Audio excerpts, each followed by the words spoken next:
Okay. They don't want to be in the banking business. Now, then they got to sue to go after them. You know, I'm not gonna say that to him. I'm just gonna say, where's your authority? We've got contrary authority. You really want to get into this? You ain't gotta get up. You ain't gotta get up. Yeah, how are you? All right. Yeah, well.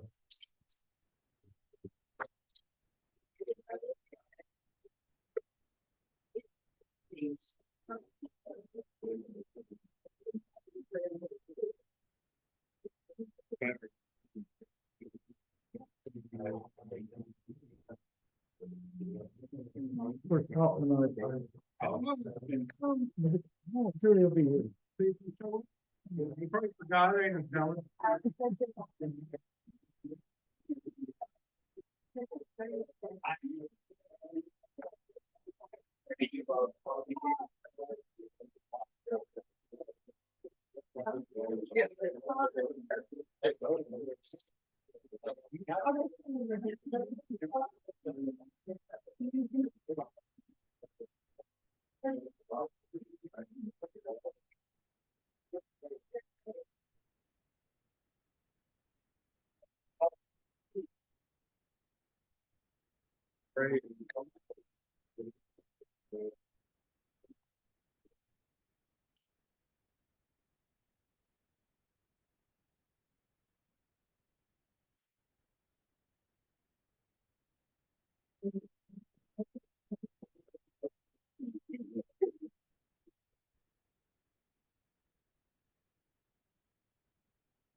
Hey, Williams, did you get that email I sent you?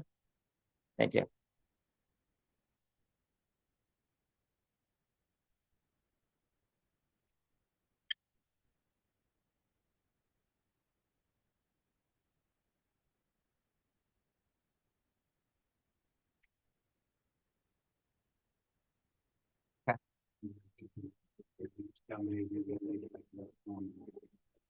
Okay.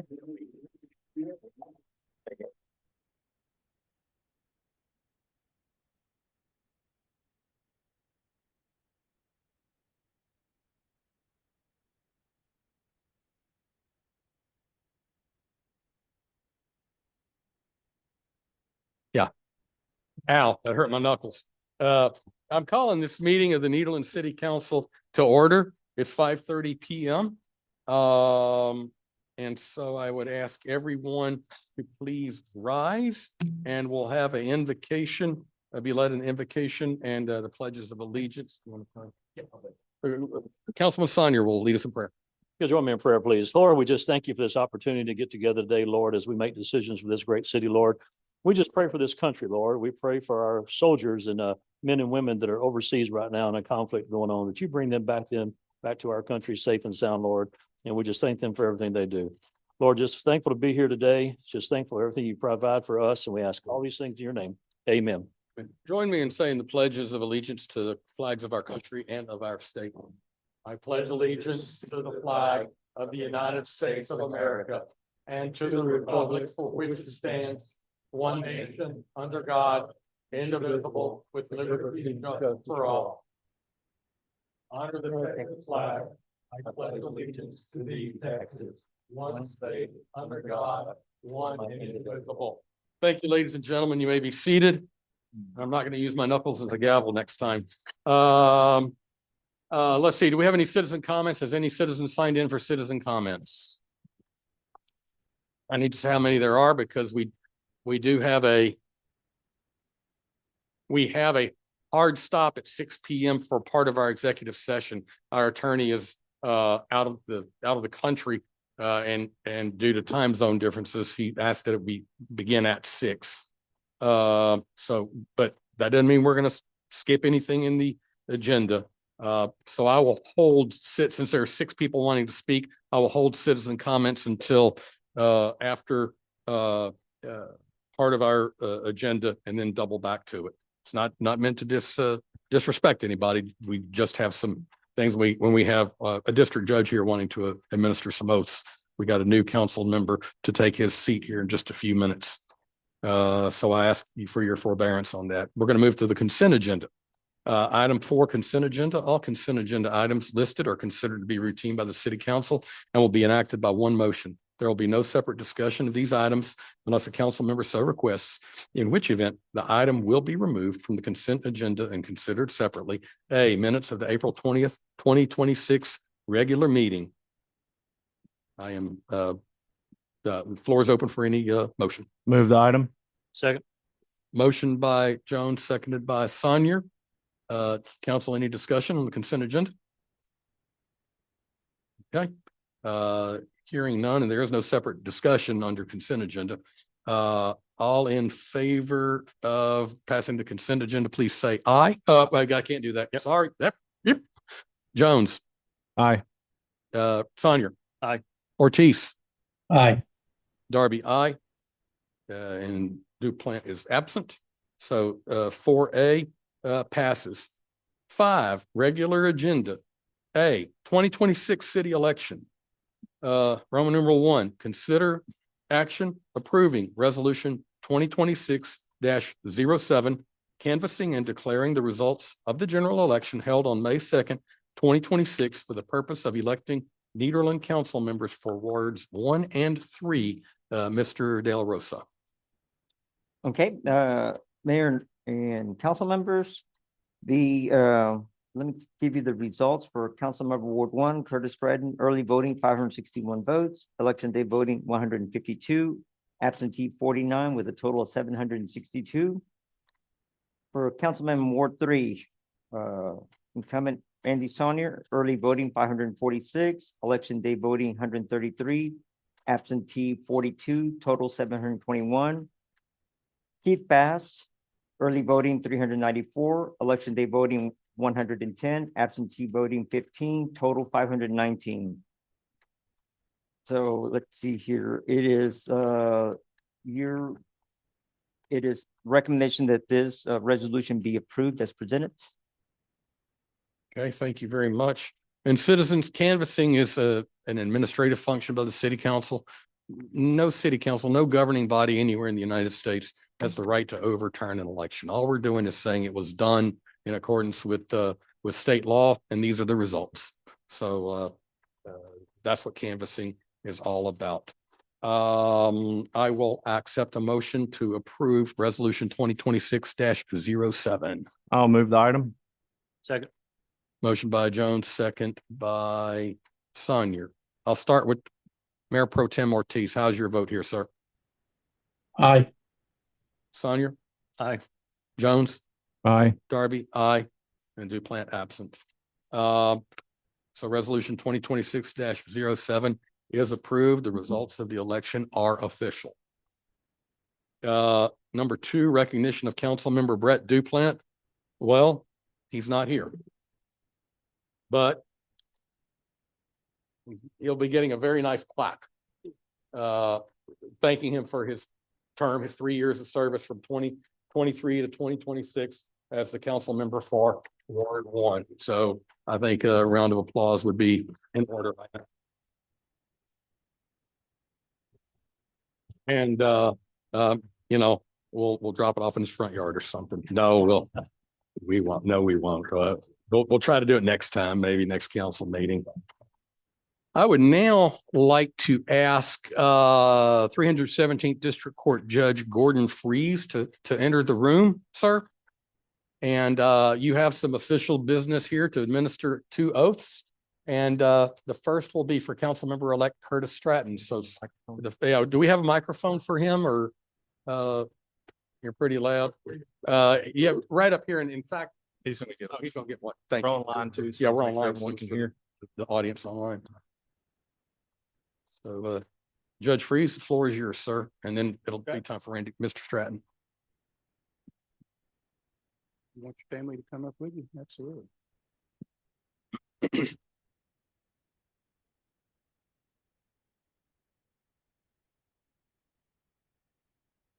Yeah, you'll only get sworn in the first time, one time. So get them all up here. Yes, sir. And get you to raise your right hand. Repeat after me, please. I state your name. I, Curtis Stratton, Do solemnly swear or affirm do solemnly swear or affirm that I will faithfully execute the duties of the office the office of City of Nederland Council Member Ward One of the state of Texas of Texas, and will, to the best of my ability, preserve, protect, and defend the Constitution and laws of the United States and of this state. So help me God. Congratulations.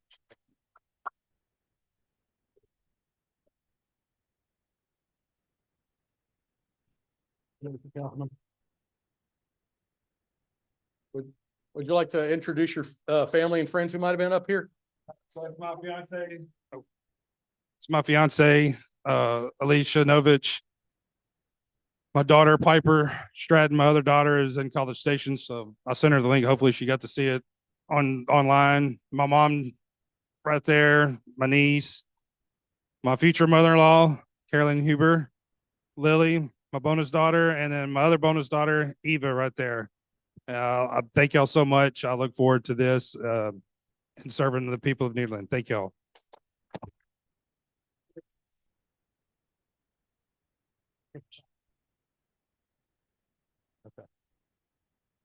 Well, ceremonially changed by Councilman Jones. So, Councilmember Stratton, please assume your seat up here at the dais.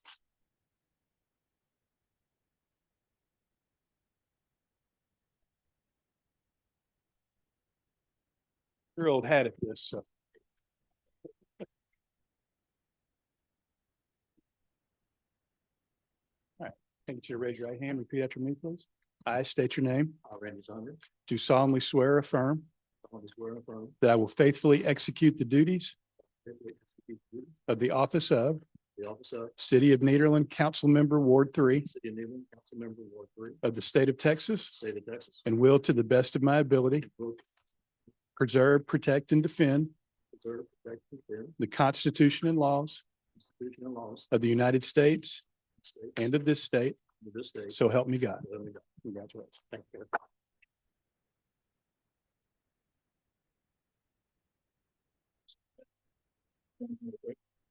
This is the worker behind it all. So if you're at the polls, you saw her out there quite a bit. So I wouldn't be here today if it wasn't without her. So thank you.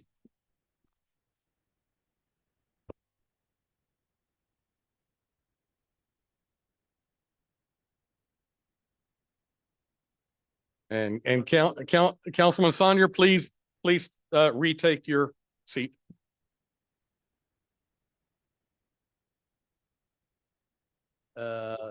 Yeah, maybe. We'll figure it out. Joni will correct us later. Don't give that to Joni. She'll tell us. Thank you.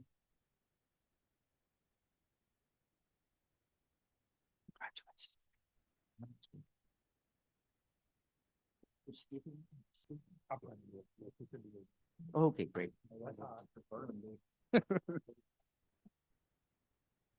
One moment, please.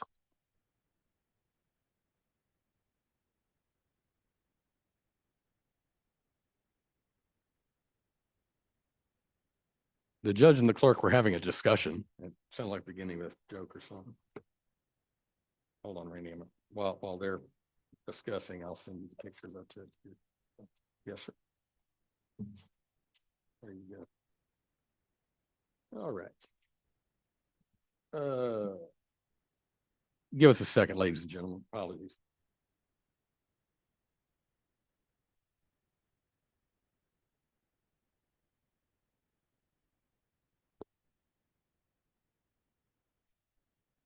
Thank you, Your Honor.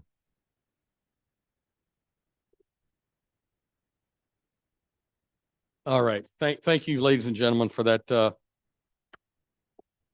important ceremony in the life of our city and the lives of these two men, one who's continuing his service and one who is just beginning. As I told Councilmember Stratton before the meeting, you now have the same power as any of the other four of us. So use that power wisely, but use it on behalf of the people of this city and the people of your ward especially. we're gonna go on and, okay. We can knock out most of the citizen comments. Let's go back to that. At this time, members of the audience may comment on any city-related subject not on the agenda. Anyone wishing to speak shall sign in before the meeting with their name and address. Comments are limited to 3 minutes unless otherwise allowed by City Council. The Texas Open Meetings Act prohibits the council from discussing items not listed on the agenda. A member of the audience that desires to speak during City Council's consideration of any specific agenda items is requested to notify city staff prior to the start of the meeting. Dwayne Borrell, 1624 Canal. Council, I'd like to thank y'all for approving the health insurance and thinking of the employees on the increased amount and also on the better coverage that y'all approved. That extra coverage that we would have had to assume for some of us employees would have been pretty hard. Just want to tell y'all, thank y'all. Thank you. Thank you, Dwayne. Renee O'Connor, 1131 Geary. Good evening. I want to thank y'all for the past year and everything y'all have done, all the hard work you've put in. A lot of good things have happened. A lot of forward progress has been made. And a lot of it was done without the benefit of a permanent city manager. So I say job well done. But really what I came up here to thank you for was the sidewalk repairs on the 700, 800 block of 12th Street. The trip hazard's gone. The slip hazard at the schools is gone. The portion of sidewalk that moved with you is now stationary. And I really appreciate the work that was done on that. And I just wonder, I have a question. If any of the infrastructure projects that we have ongoing were interrupted in any way, shape, form, or fashion during these sidewalk repairs or any other sidewalk repairs that were done throughout Newberg. I know you can't answer me verbally. Blink once for no, twice for yes, please. I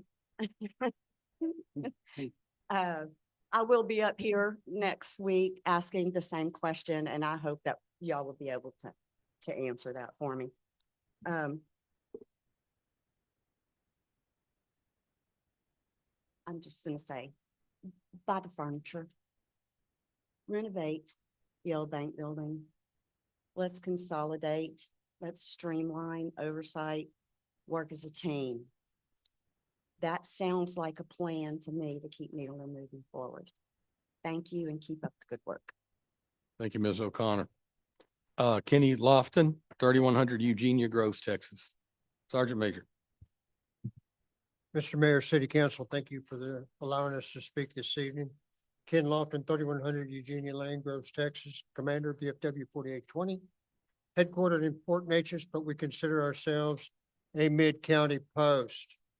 We serve veterans and communities throughout the Golden Triangle area. I'd like to talk for just a minute this evening about the Voice of Democracy Scholarship. This was a scholarship that is put on by the VFW annually. It was established in 1947, and it's an essay program, an audio essay program that provides high school students with an opportunity to express themselves in a democratic and patriotic themed essay. Each year, nearly 28,000 9th through 12th grade students from across the country enter to win their share of $1.6 million in scholarships. And that's the big piece of it. The small piece is our post right here in this county offers $1,000. So it's not a small scholarship, I feel like. In fact, we've had to kind of tone it down a little bit. The theme for this year is what a veteran taught me about America. And so if they do a deal with that and they get with our post, then we can put them in the running. Last year, we had 2 high school students. And what annoys me about that is I went to Sabine Pass, I went to Nederland, I went to Port Neches Groves, I went to Bridge City, and I got 2 applicants out of all of the different schools that I went to. And we're offering an opportunity for these kids to get $1,000 scholarship. So we're gonna put the word out. There's also a Patriot Spin program that is for the 6th to the 8th graders, and it's not as financially viable as the Voice of Democracy, but they do an essay, and the national first place winner wins $5,000. And it's things that we do to encourage children to concern themselves with their country and with patriotism and things of that nature. So they fill out a form and they can get with their local VFW post, and our local post is VFW 4820, and we're handing out flyers, and we're also dealing with school counselors to get the word out. So I'd like to introduce our next speaker, Tim Winberg, who's the 4820 chaplain and also the VFW District 2 Junior Vice Commander. Tim Thank you, Winberg, Ken. 912 Circle Drive. Go ahead, sir. Yes, sir. As I mentioned, Tim Winberg, 912 Circle Drive, just like he said. I'm going to speak on Loyalty Day, give you a little history behind it and how I got started. Mayor, City Council, thank you for allowing us to speak before this esteemed City Council this evening. Loyalty signifies a strong commitment and devotion to a person, group, cause, or ideal characterized by unwavering support, even in the face of adversity. It's about being faithful, trustworthy, and consistently standing by someone or something, regardless of personal gain or inconvenience. While loyalty is a virtue, it's important to consider its ethical implications and ensure that it doesn't lead to blind obedience or compromise personal values. In the United States, Loyalty Day is a day meant for the reaffirmation of loyalty to our nation and for the recognition of the heritage of American freedom. Loyalty Day was initially established to counterbalance the May 1st celebrations of the Communist Party in the United States. Yes, we do have a Communist Party, and as you are well aware, it is very well established here. It has been honored with an official presidential proclamation every year, this Loyalty Day, every year since its inception as a legal holiday in 1958. President Dwight Eisenhower was the first to issue a proclamation to designate May 1st as Loyalty Day in 1955, stating in his proclamation, and I quote, "The prime requisite for retaining our freedom is the unwavering devotion to the liberties embodied in our Constitution. It is appropriate that the special day be set aside for solemn reevaluation of those priceless gifts and freedoms which has distinguished our glorious history as a nation." End of quote. Each presidential proclamation has been decidedly different, reflecting each president's definition of loyalty and with a unique emphasis to the threats of the era. Today, we must remind ourselves that there is no substitute for loyalty, and we must pledge ourselves to maintain and defend a free society in which loyalty is respected and encouraged. We must not forget that sacrifices will continue to be demanded from our military forces as they fight and protect us against the new evils of today. This Loyalty Day, let us reaffirm that embracing the truth of what defines us as one American people is our dedication to common ideas rather than similarities of origin or creed. Let us reaffirm that embracing this truth lies at the heart of what it means to be a citizen in the United States of America. Thank you very much for allowing me to share this with you. Thank And you. I hope you have a blessed meeting today. Thank you. Thank you both for your service. Okay, we're gonna stop citizen comments for a second because I forgot something. Curtis, remember I said you make a mistake in your first year sometime? I made a mistake at the beginning of my second year on this council. I skipped 5A4, elect the mayor pro tem in accordance with the city charter. We have two council members who are interested in it.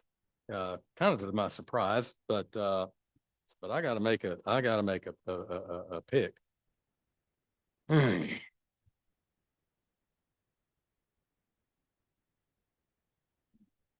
Yeah, I was about to think about one, but no, I'm gonna leave and make a decision here.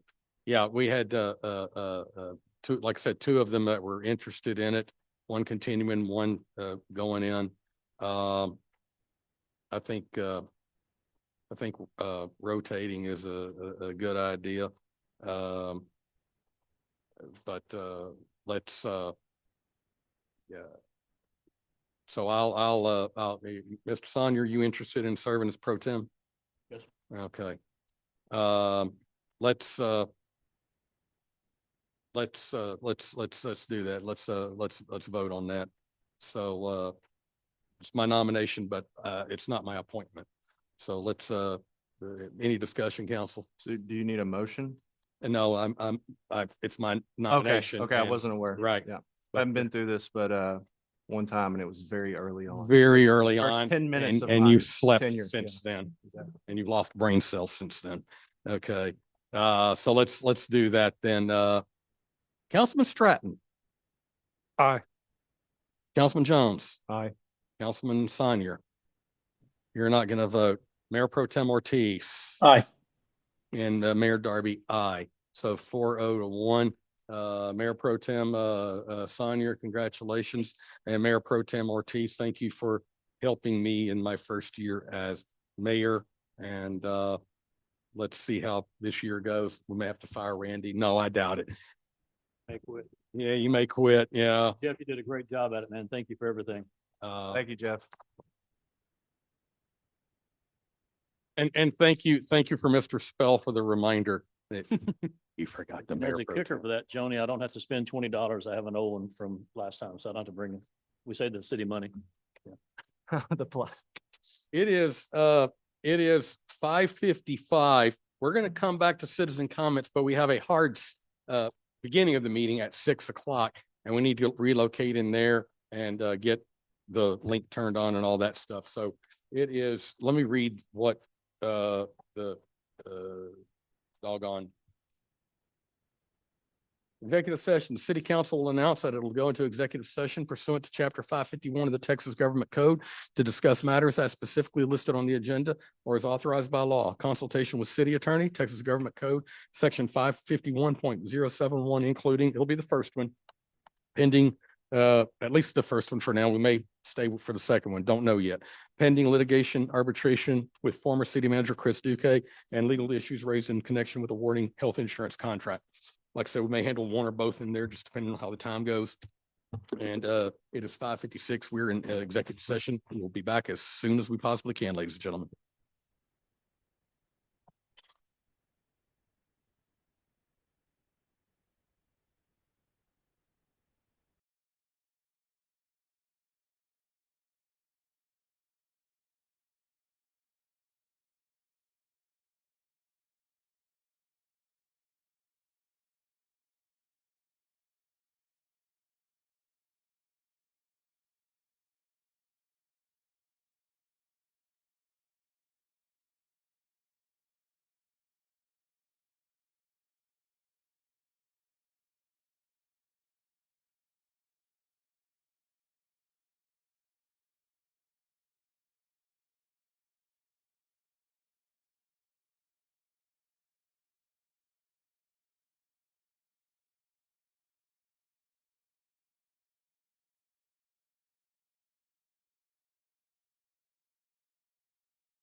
like the old saying, measure twice, cut once. Stuff you don't want to fly through, but it's on the seat of your pants. Yeah, sorry. Okay. It is 7:19 PM. I am calling, and we did cover both, so we don't have to go back into executive session. 7:19 PM, I'm calling the executive session's over and the regular session is beginning again. And council, I'm going to go back to citizen comments, as that's where we left off. Executive session. Next one up, Ray Short. 236. Okay, hold on, Mr. Short. Sorry about that. Okay, let's do that. Take Let's- action on Let's it. take action. Yep, thank you, Councilman, or Mayor Pro Tem. Take action. We're gonna go back to you, Ray. Reconvene into reconvene into regular session and discuss and take action, if any, on items discussed in executive session. All right. Do we have a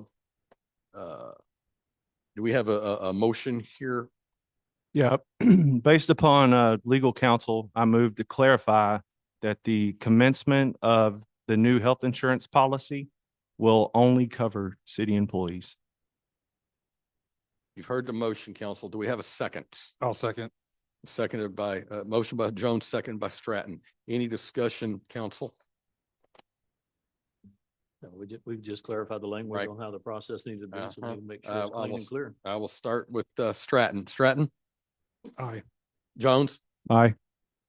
Mayor Pro Tem? Aye. And Ortiz? Question, am I able to vote since I'm on Zoom? Yes, you're able to Mayor. vote on Zoom. Hang on. Mayor, No, Mr. Hughes. my bad. My bad. He may not vote on Zoom. Thank you, Jeff, and thank you, Mr. Hughes. Okay, and Darby, aye. Do we say anything about the how the previous one is going, the first item on Duque, or do we just move forward? No action on that item. No action on that item. Thank you. I just wanted to close the loop on that one. Thank you for the wording. That's it on reconvene into regular session and take action on items in executive session. Now, moving back. Y'all are a good, Zigzagging y'all are a good audience. Ray Short, 236 Atlanta Avenue. Thank you, brother. And Curtis, congratulations. Thank you. Randy, congratulations on your reelection. And what I want to talk about is the discussion about the Lower Nature's Valley Authority. I'm going to stop you there. That is an agenda item. You can comment on it during that time. Citizen comments is only for things not on the agenda. Okay, well, I got some of them too. Okay. So I just wanted to stop before you start talking about that. Appreciate your Yes, sir. kindness. Yes, sir. So make up something to cover your next 2 minutes and 43.74 seconds. Okay. kind of talk about something that's kind of an issue. Right. Okay. Curtis, I'm in your area over there. I think, and I'm not saying nothing about any of you guys sitting up here, but I don't think we get the attention in that part of town that we deserve with taxpayers too. The streets, Atlanta, Boston, Chicago, they've never been re-asphalted. They're just chipped up. They stock the crap they chip up on that triangle right there at Gage and Third Street. Let it rain on it about 200 times, and then they come back and spread it on the road and put some tack coat on it. And that's how we get a new road over. They've been recycling them same roads for 3 decades. They did lay new asphalt on Boston. And it wasn't y'all. But there was crappy foresight on that, okay? Because if you ride down Boston Avenue right now, from Gage all the way down to the Ritter building, it's like you're riding on railroad track, okay? We got an engineer here now, and I think this stuff should be thought about and cleared up, and he needs to earn his money. But every time after they put that new road down, lots across the street from where the sewer mains and the water mains are. They didn't have no forethought to put a sewer tap for them empty lots across the road that was newly laid. They didn't have forethought to put gas, water over there. So now they've come in there and they've open cut all that road that was freshly laid within probably the last 5 or 6 years. And it's not done properly. Every one of them road cuts is a dip. There ought to be a standard, and it is in the utility manuals that y'all supposed to use to relay and backfill asphalt roads. I know it because I've done it all my life. And it ain't done properly. If it was, it would be still good. If you go from 8th Street all the way to 365 from 3rd Street, in the 1970s, my family put water lines and sewer lines back through them alleys right there. And they got roads that we cut back there then. And they're not like that now because we were held to a standard. You got an engineer, he needs to write the standards and keep them up. But a little bit of forethought is a good thing. If those taps would have been run across to those empty lots that the city should hope would be sold and houses would be built on them to increase the tax base, then that could have been something done that when the road was laid new, never have to be cut again. And there wasn't, and I ain't telling y'all nothing y'all don't know. The majority of the growth in this city and new homes and stuff are in the older additions because there's empty lots in all of them. And that's where people are buying and building. You got people on Atlanta building a $300,000 house next to a $60,000 house. It's gentrification is what it is. Y'all worried about how big a house we should require in Neyland? Maybe y'all should wonder about how small of a house you could build. Because a lot of the old people and stuff are getting taxed out of their property. And there's nothing being done about these rise in property taxes here. And I know my time's just about up. It But I'm is gonna up. get another peck at the feed store. All right, then. Thank you, Uh, Mr. Short. Appreciate y'all. I Uh-huh. wish y'all would think about those things. Because we need maintenance. The garbage trucks on Atlanta are wrecking that road. Curtis, if you got some time, I'll come by your office and maybe you can ride over and look at it with me on Wednesday when the garbage truck come down there. They're just destroying that road. Looks like you may have some homework, Curtis. Well, you know. you I don't get mind down it. there, you got Rocky Mountain. That's it. That's it. Thank you. Thank Thank you, Ray. Thank you, Mr. Appreciate you Short. always. Laura Smith, 2108 Avenue C.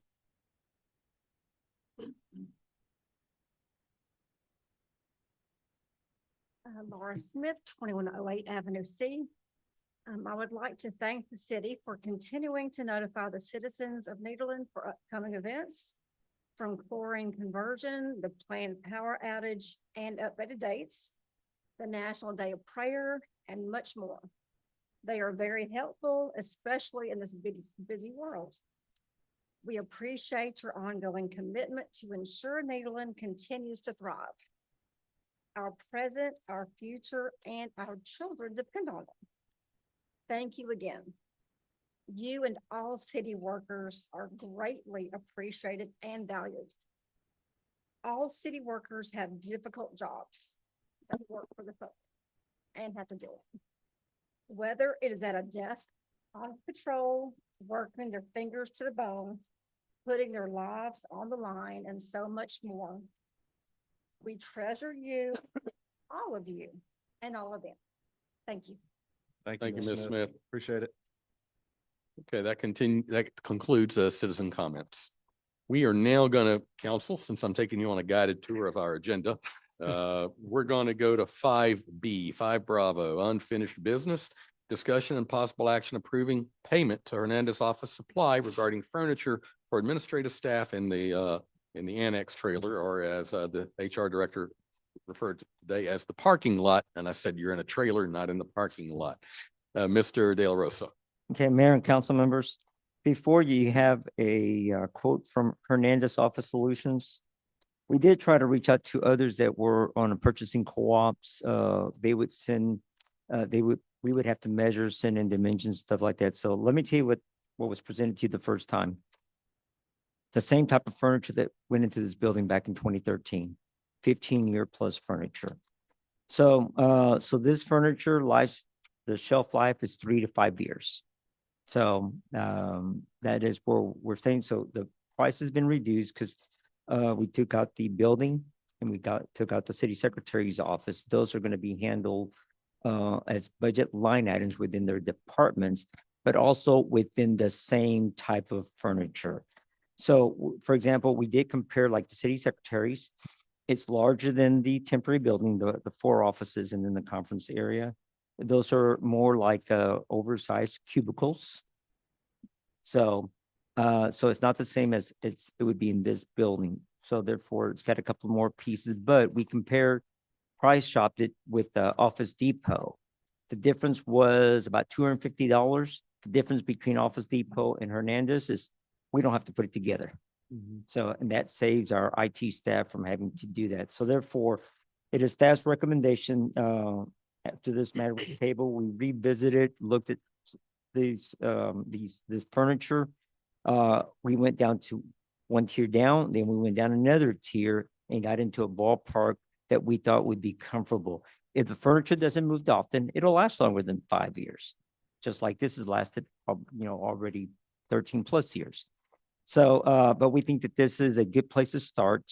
It still provides the workspace that we need for our employees. I thank you for doing the homework on it, plus also using a local business as a plus. Yes, sir. Yep. Motion second. Yeah, we need a motion and then a Make a second. motion. Second. Motion by Mayor Pro Tem Sonier, second by Councilmember Jones. Council, any discussion? Yeah, I appreciate you going back on this, Mr. De La Rosa. I am aware that the furniture we were originally looking at buying, or we were presented, was going to be more or less lifetime furniture that we could utilize later on in different places. It was apparent at the time that the public did not want us to pay for that level of furniture. So here we are today at about a quarter of where we were with furniture that's not going to last near as long. But if it's the will of the people, it's good enough for me. Thank you. Any other member of council? Any member of the public? Hearing none, seeing none. We will now go around the horn again. Mayor Pro Tem Sonier. Aye. Councilmember Jones. Aye. Councilmember Stratton. Aye. And Mayor Darby, aye. Aye. And he can vote. That's right. He can vote in this. And not the stuff out of executive session. My bad, Brother Ortiz. It's been a long day so far. Okay. Next, new business, 5C, 5 Charlie, discussion and possible action canceling the May 25th, 2026 council meeting and rescheduling to May 18th, 2026. Mr. De La Rosa. Okay, since May 25th is a city holiday, we're proposing that meeting be canceled and a new meeting or be rescheduled for May 18th. A week from today.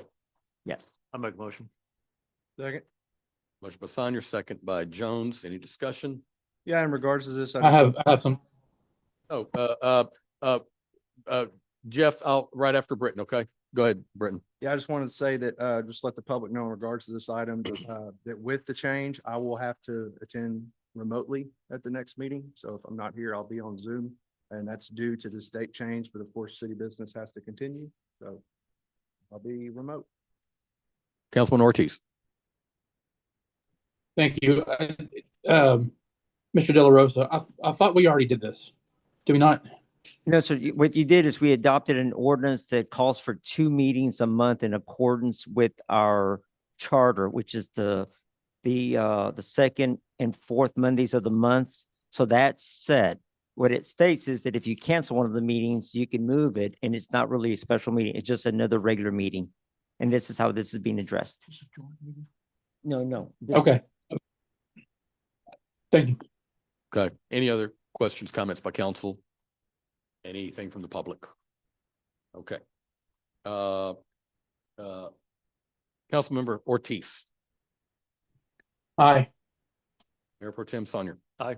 Councilmember Jones, Aye. Councilmember Stratton, Aye. Mayor Pro Tem Darby, Mayor Darby, God bless, I don't even know my own title. Aye. Yeah, we're not gonna meet here on Memorial Day, so do your barbecue and beach and lake and grilling and all that stuff and not have to come see us. Okay. Don't even know my own name anymore some days. All right. D, discussion and possible action amending resolution 2026-06 regarding the 2026 auto theft force grant program. That sounds weird. And adding the verbiage to prevent catalytic converter theft. City manager, I'm gonna let Chief Carroll speak on it. Chief Carroll, Several weeks our ago- celebrity chief, as Yeah, I heard him yes, referred to today. yes, I've heard. Several weeks ago, I came to y'all about a resolution for a grant that we're working with the Auto Theft Task Force.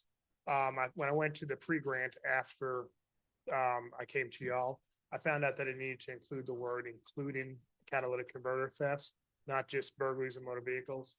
So I'm just asking that those words be put in there and I'll resubmit this with the grant. So it's the 2026 Auto Theft Task Force Grant Program. Okay, I Yes. knew a word was missing. All right. All right. Yeah, I know. Motion. Anybody have a motion? I'll move the item. Second? I'll second it. Jones, move, Stratton, second. Any discussion, council? Thanks for catching it, chief. We're not going to be too late on it, are we? Yeah. Good, Or perfect, to the state. perfect. Thank you. Any other member of council? Any member of the public? Hearing none, seeing none. We will now vote. Stratton, Aye. Jones, Aye. Conyer. Aye. Ortiz, Aye. Darby, aye. E, discussion and possible action approving the agreement to participate for continued involvement in the Southeast Texas Alerting Network. Stan, Mr. De La Rosa. Okay, Chief, Morton's gonna walk you through this.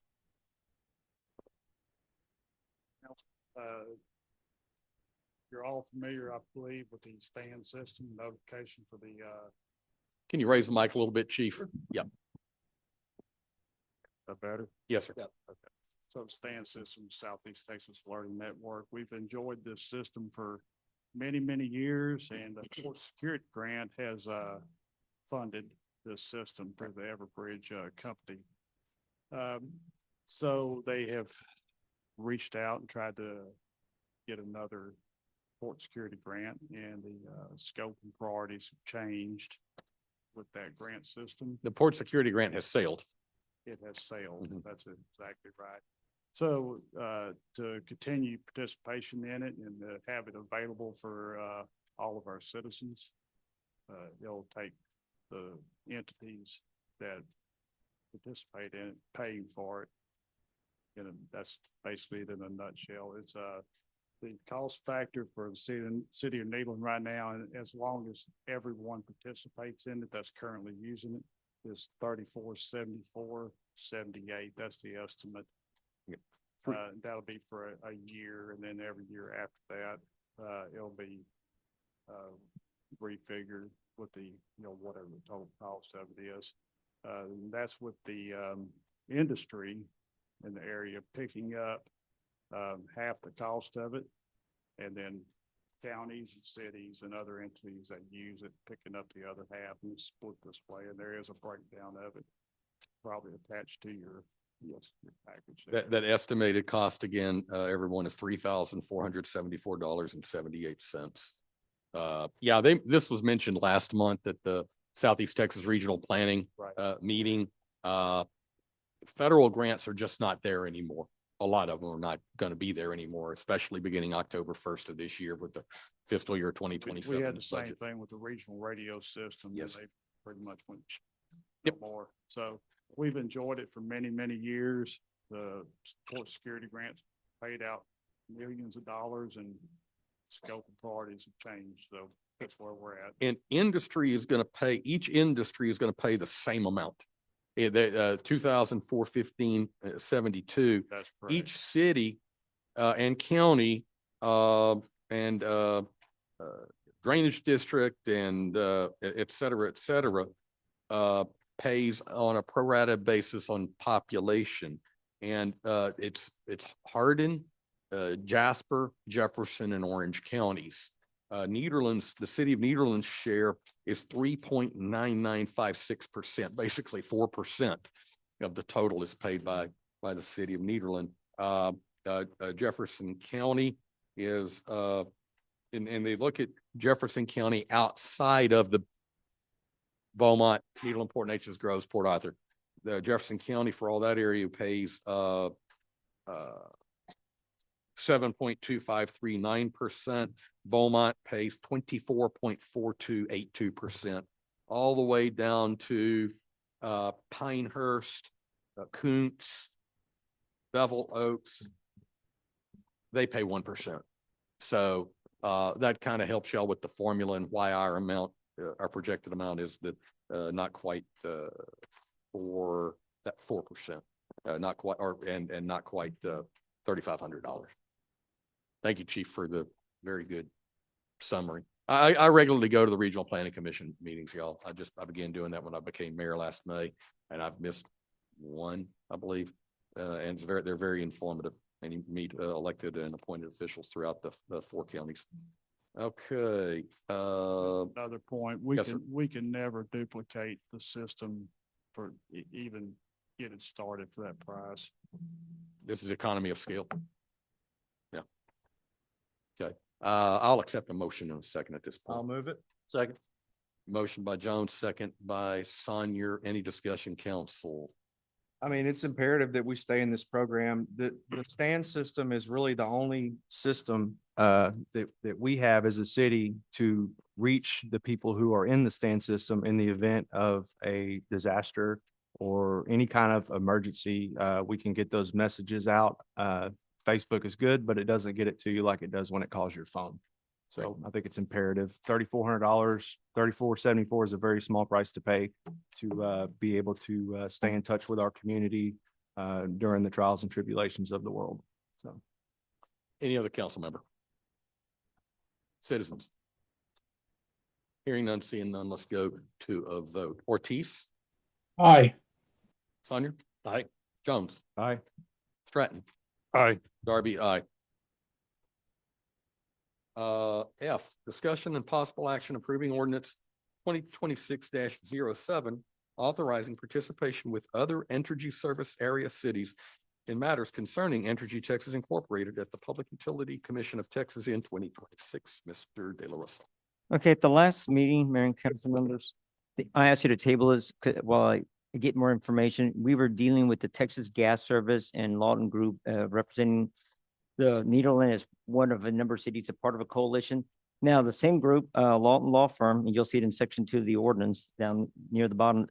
It's the same group. They will represent Nederland along with other coalition of cities under the same type of conditions or circumstances.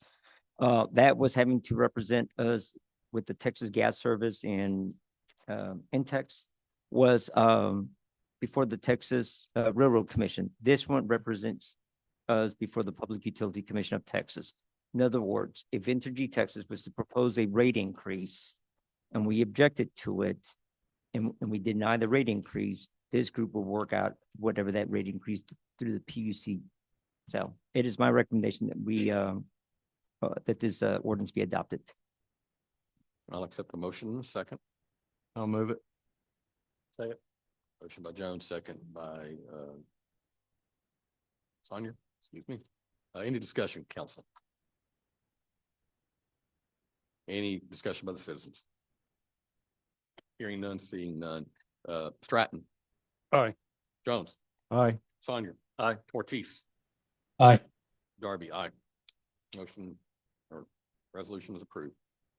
G, discussion and possible action regarding the purchase of a 2026 Ford Explorer Interceptor K9 unit with outfitting for the Nederland Police Department. Mr. De La Rosa. Okay, again, Chief Carroll. Tell us about this dog vehicle. We want to see the dog. Come on. One step at a time. Get the car, we get the dog. No, it's just kidding. The dog will actually beginning to the officer will come on next week. This will be her first week. She'll go through 4 weeks of field training since she does have 7 years of experience. We're blessed, and I'm gonna be honest with you, give you all credit.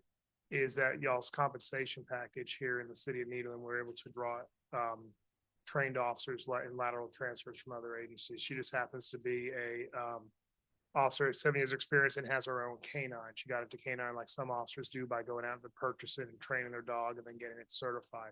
The dog itself will bring a value. If I went out to the market and we were to purchase a dog, the dog would probably be about a $30,000 investment that's coming to us with the handler. The nice part is the handler has a wonderful reputation as being a go-getter. When we did our background check, and we're going to be very blessed to have her as part of our department. The dog is also certified and been shored up in court so that with the dog can hit the ground, no paws running, no pun intended. But basically what the dog does require a special car. It's some safety measures because of heat in Southeast Texas that if the car engine fails or something like that, when the officer's away from the car for any amount of time, the windows go down, the fan system comes on, the horn goes off, and there's several of the safety measures that are with that. But the dog needs to be in a enclosed environment, which is the dog gets 2/3 of the back seat and the prisoner gets 1/3. I think it's a pretty easy. And they're side by side. Yeah, they're side Sure- by side. you sure? Yeah, imagine going to jail looking at the Sure cage. it's not so, 1/4? The dog is not a bite dog. Yeah. It is strictly a narcotics dog, which is really what we need. The dog can then go into the schools when we do our walkthroughs with the schools. I know the kids will like that part. I haven't been around the dog to see what his temperament is, whether we can let the kids touch the dog. But again, just getting to see, I would never let a bite dog go into the school just for fear that a child would come towards it and the dog would do what exactly it's supposed to do, is handle protection.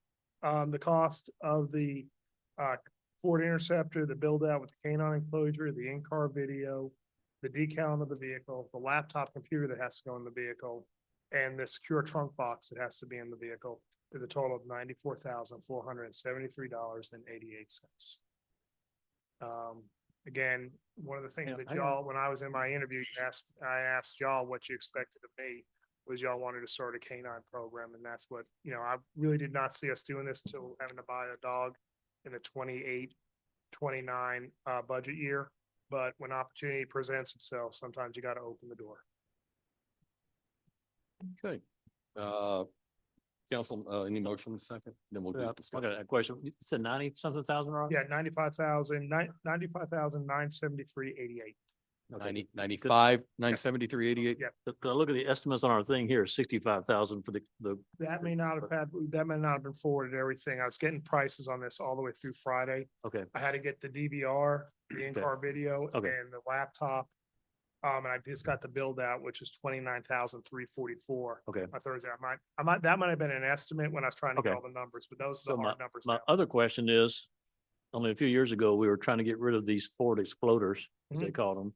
And now we're buying one. Is that a concern? No, I'll be honest with you, the Ford Explorer has been proven. It really depended on what kind of vehicle, which brand, which one you got. We get the Okay. EconoBoost. I've never had any problems with the EconoBoost. I will tell you that some agencies got the mom and pop soccer mom version, and it does not hold up for. That's why I think we're, Yeah, Chief Porter transmission called them start- the Exploders. Yeah, So, that's where but to me, the fuel economy and then versus the Tahoes. This lady's starting here before long. She got time to make the rounds through the schools. She'll go through the Kids go FTO out of school? program and the Yeah. kids. I know the kids will enjoy seeing that. I think they will. Again, this is not a bite dog. It is strictly a When narcotic. you said dog. that, that's why I thought of it. So, yeah. Yeah. Motion and a second, council. So moved. Second. Sonia, move, Jones, second. Any other discussion, council, or questions? Yeah, just going back, seemed like the consensus was before to move forward with a dog. Thinking about it in the future, should we move forward with this in the future and not now? We would be buying a vehicle and a dog. Yes.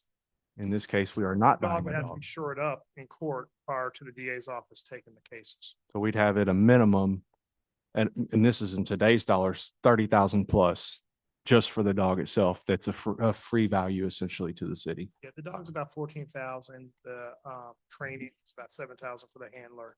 And then you have about $3,000 for staff. The dog goes away, the handler goes away for 3 weeks and works at one of the two places in the Southwest that you can buy a dog at. Do you think this will have a big impact in our drug enforcement throughout the city and probable cause on suspects Yeah, and? that's one of the things is, we're no different than any community. We try and bury our heads, but narcotics is a major issue. If we can get some of the narcotics off the street, that one child Yep. Doesn't take a first hit of methamphetamine, which is a drug of choice nowadays, which has almost an immediate hook on it. Just keep one person from doing that. I think that is a success. I know it sounds small, but one child doesn't destroy one family. Yeah. Back to meth is the drug of choice now. Well, if you talk to any addict, which I've had many conversations with them when I was on SWAT, and you ask them the drug of choice, the comment that usually came back was, what do you have available? And Non-discrimination policy. Non-discrimination policy, and Yeah. that's what's available. Yeah, and as far as the, it's it's obviously going to be an amendment, and this likely would have come up in the budget year. The only exception is we would have had another 30,000 with the dog to go along with it. You know, So, you ever fail, you don't know if your handler's gonna make it. I'm gonna be honest with you. That's a lot of time and it's a change that nobody has ever done before. I have a handler that's coming in that's already proven herself with another agency and has proven the dog. So there's a bonus. Some people don't make it as a canine. They may try and do it, but in the long run, they're not dedicated to that dog like they would be. thank you, Chief. We have a motion, a second already. I got a question. Okay, Curtis. Two things. I know years ago, I had a friend that was on Nederland Police Force, probably 15, 20 years ago, and he was looking into wanting to get a canine. And he was told no because of the liability. I don't know if that was a policy or if that was just police policy at the time, or if it was city policy. I don't really know. So I'm glad to see that we're finally getting a canine unit. Second is to help, and you can correct me if I'm wrong, on the vehicle, do we have a unit that's not being used as much that we can convert to this canine unit to help No, because the spend dog, 95,000? we have to take a unit off the street because the unit has to go home with the handler. The handler goes back and forth. The unit is specialized with the 2/3 backseat for the dog, 1/3 for the prisoner. So the unit would be taken out of service.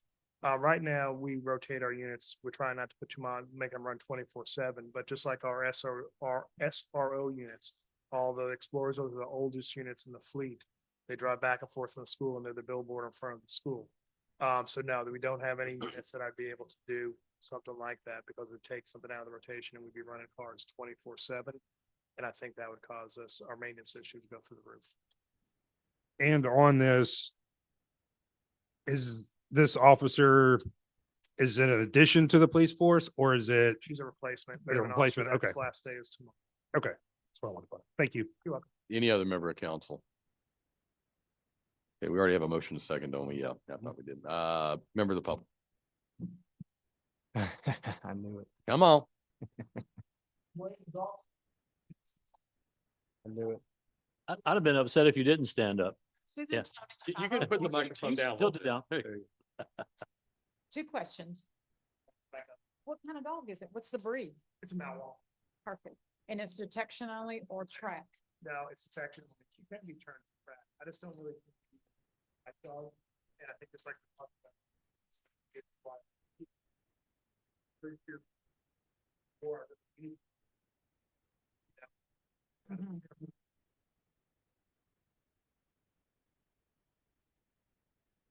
I'm thinking track also if somebody's lost. I'll be honest with you, we need to track dog.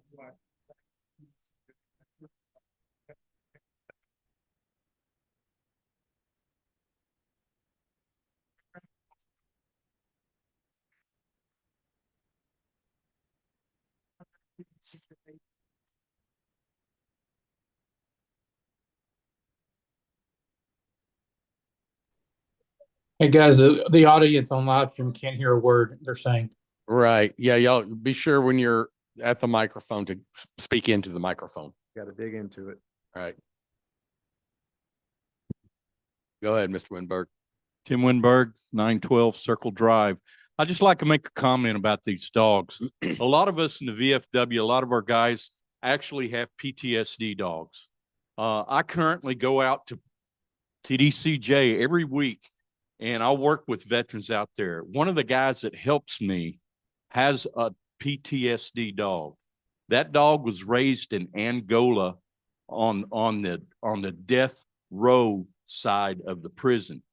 They take those dogs when they're born and put them in a box inside the cell so that they're used to being in those confined spaces. And I've seen that dog work, and I'm here to tell you, those dogs are amazing. When he can sense, my friend has PTSD and traumatic brain injury, and that dog can sense from like 50 feet away when his heartbeat starts to raise. He actually, when he starts seeing his the veteran getting in trouble, or he starts seeing that there's a conflict between him and someone else, he'll actually get in front of the veteran and push him away. So I'm just wanting to say that this is going to be a very good asset for the community. I don't see why anybody should reject this. I'm here to tell you, I've seen a lot of these dogs, and most of them work real well. You are getting a real good deal with getting that person that's already trained in doing that. So kudos to y'all. Thank you. Thank you. Any other citizen? Hearing none, seeing none, we're gonna go to vote right when Sonia steps out of the room. Randy? Excuse me. Well, okay. Huh? Yeah. Well, Randy's an old man, so. Dun, dun, dun, dun, dun, dun, dun. The Jeopardy song. One moment, please. He could have asked for. He could have asked, yeah, he could have asked for a recess, but.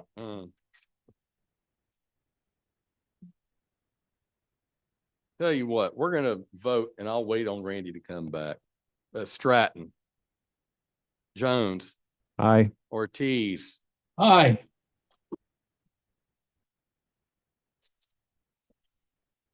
Maybe not. We can let it stand for a minute. I am.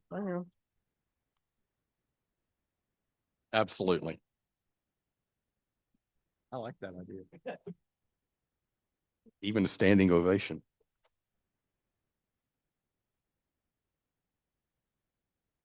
Hey, the Speaker of the House can hold a vote open for time, so. This is not the Senate. This is.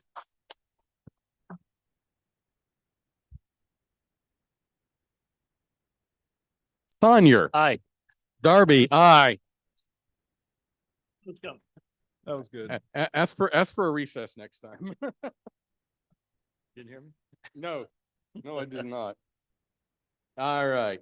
Letter H, discussion and possible action regarding the purchase of 4 handheld radar units for the Needleton Police Department. Mr. De La Rosa. Chief Carroll again. You again. Should stay. Basically just kind of talking what Councilman Stratton was talking about earlier. Our assets, as far as all our SRO units, they're going to be on the streets during the summer. One of the biggest complaints is speed in the neighborhoods. Right now, none of those units have radar because they really don't need to have it on because they're parked at the school. By having the handheld radar units, all the ones that we currently have are defunct. The only thing they can do as far as speed enforcement is to try and get behind somebody and pace them. Or work stop signs around town as far as traffic enforcement. With having the radar guns, the handheld radar guns, they can go from one SRO to the next in all their units because they utilize them during the summertime as their main patrol cars. And what's the estimated cost? Estimated cost is the exact cost is $6,280 for 4 handhelds plus extra batteries. Right. And charging station. Right. Council, we have a motion and a second. Motion it. Motion by Ortiz, Second. second by Jones. Any discussion, council? Yeah, there's no doubt, chief, that we as council members and you as the chief in your department, we hear a lot of complaints on speed in this city. And with the SRO units not being equipped to do that, I think it'd be great to have that tool because it's been made clear to me that the public wants our traffic laws enforced. And this will enable us to have more officers on the streets who are enforcing our traffic laws, particularly speed. So, Especially thank during you. summertime, the kids are out and about. Yeah. But you- Probably put a radar on an e-bike. Right. You had to go there, didn't you? I was having a great night. So, I digress. Mayor Pro Thank you. Tem. Yeah, so question, radar or laser? Sorry, Radar or laser? radar.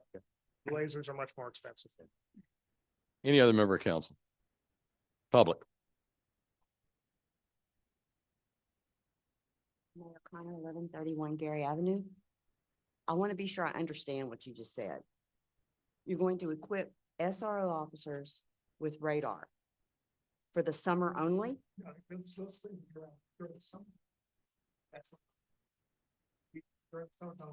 got you. To regular. I got you. Okay, because the issue that I'm having on the 1100 block of Gary Avenue. Get a little closer to the mic, Renee. 11th block of Gary Avenue.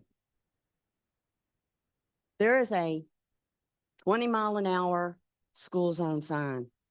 Nobody sees that sign. Nobody slows down enough to see that sign. If that SRO officer has a radar, will he be able to go before school? You have to be.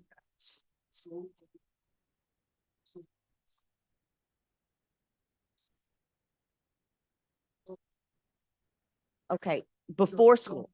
They can't before school. Okay.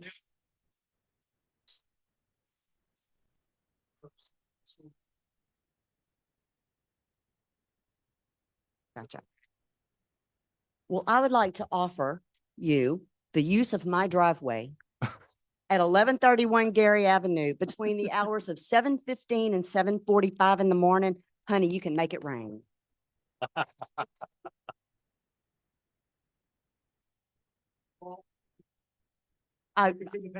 Please, please, I would love it. Thank you very much. Thank you. Miss O'Connor, you're on record when they're sitting in your driveway. He's got permission. Thank you. Okay, any other member of the public? Hearing none, seeing none. Stratton, Aye. Jones, Aye. Sonia, Aye. Ortiz, Aye. Darby, aye. Shoot, we got Starsky and Hutch on the road now. Letter I, discussion and possible action to approve ordinance number 2026-08, amending the fiscal year 2025-2026 budget. Mr. De La Rosa, Ms. Zucker's going to take this, Mayor. Ms. Stucker. Hello. So in front of you, you have the budget ordinance, attachment A. I'm going to touch on each of these items that we're requesting for amendments on this evening. First one is the office furniture for the City Hall Annex trailer that you just discussed and approved. The next one is the purchase of the handheld radar units that Chief Carroll just spoke about. The third one down is you'll see it's a positive and a negative. So that's us just requesting to move some money out of the capital budget for the Parks and Recreation building in order to move it to building and structure improvements. That's to do some much needed soffit repair work at the pool house so that it's open in time for pool season. That building's in kind of bad shape, everybody, just to let you know. Okay, go ahead. Thank you, Ms. Stucker. Go ahead. Next one is, you'll see two numbers here. Last year, Mr. Latchley was awarded the city was awarded a grant for EECDBG, that's Energy Efficiency Community Development Block Grant Program. So that's will allow us to close out that grant and will increase the revenue and increase the expense to offset it. So that's, again, just a positive in the revenue and an increase in the expense. The last one there in the general fund is building and structure improvements for the library. As you know, they've done a lot of improvements in front of the library. And then they had an unfortunate incident with, I believe, their air conditioning unit last month. And again, necessary to get that fixed before summer heat and kiddos come in. So there. we would be refilling that Yes. line item. Yes, sir. Yes. And then so that's all for the general fund. And then the last one is the equipment replacement fund for the general fund. And that is to cover the 2026 Ford Interceptor patrol unit for the K-9 officer that we just spoke about. Council, I will accept a motion in a second. Move it. Second. Motion by Jones, second by Sonia. Council, any discussion? Yeah, that pool house definitely needs some work. Yeah. It's in terrible, Randy, you know. Oh, yeah, that's right your there, all wheelhouse the over there. soffit, all the Yeah. overhang and everything just rotted out. We got to take care of our assets. So, thank you, Mr. Any other member of council? On the Interceptor card, I didn't hear you, Chief, say how long it was gonna take to get that car once ordered or purchased. Yeah, we use the mic, chief, please. They have it black. Raise the mic, please. It's very directional. And you're a little taller than Heather. How is that? That's much better. Okay. Councilman Ortiz, can you hear me? There we go. Okay, they have one on the ground. They did 2 weeks ago when I started this process at Silsby Ford. So we'll see if it's still there. If not, we'll just get in the lineup for the next black one to come in. Okay, thank you. Any other, council? Anything from the citizens? Hearing none, seeing none, we'll vote. Ortiz, Aye. Sonia. Aye. Jones, Aye. Stratton, Aye. Darby, aye. That passes. Right. Letter J, discussion and possible action approving payment to Corvus Communications for the City Hall generator replacement, Mr. De La Rosa. Okay, Chief Morton's going to step up and walk you through some of this. And while he's doing that, there are two proposals in here. One that states $128,951. Then the second one is the $119,000. So please note that. The difference is, you'll see it on the first one, where it says generator material 600 amp automatic transfer switch. The chief will walk you through that. Also, he'll explain the purchasing co-op that we utilize, but most importantly, when he briefed me on it, if you're familiar with the home generators, and we all know like Generac or Cummins, those are proprietary, meaning they bring their software, it's hard to get parts, you can only get it from those type of distributors. This is not that. So Chief? This is a generic. Generic. Yeah, if you will. Chief Morton. Exactly. So, this problem with the generator we currently have, basically presented itself, during the Laura and Delta, the two hurricanes that hit pretty close to us.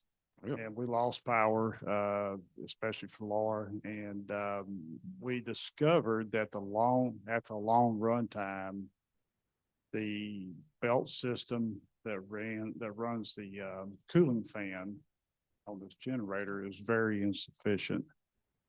It would run about maybe 10 hours or so, and it would basically shred the belt and overheat. And then of course it shut down because of the overheat protection on it.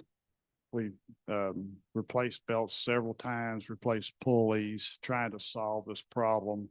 In talking to our current company that we're using is Corvus, they have another generator that's identical to it in the area. They have similar problems with it. So the workaround to try to get to where we're at right now, we decided to put an electric fan on it, basically take all the belt driven fan off of it, put an electric fan set up, but it is really clunky because of trying to find something that would fit in the housing.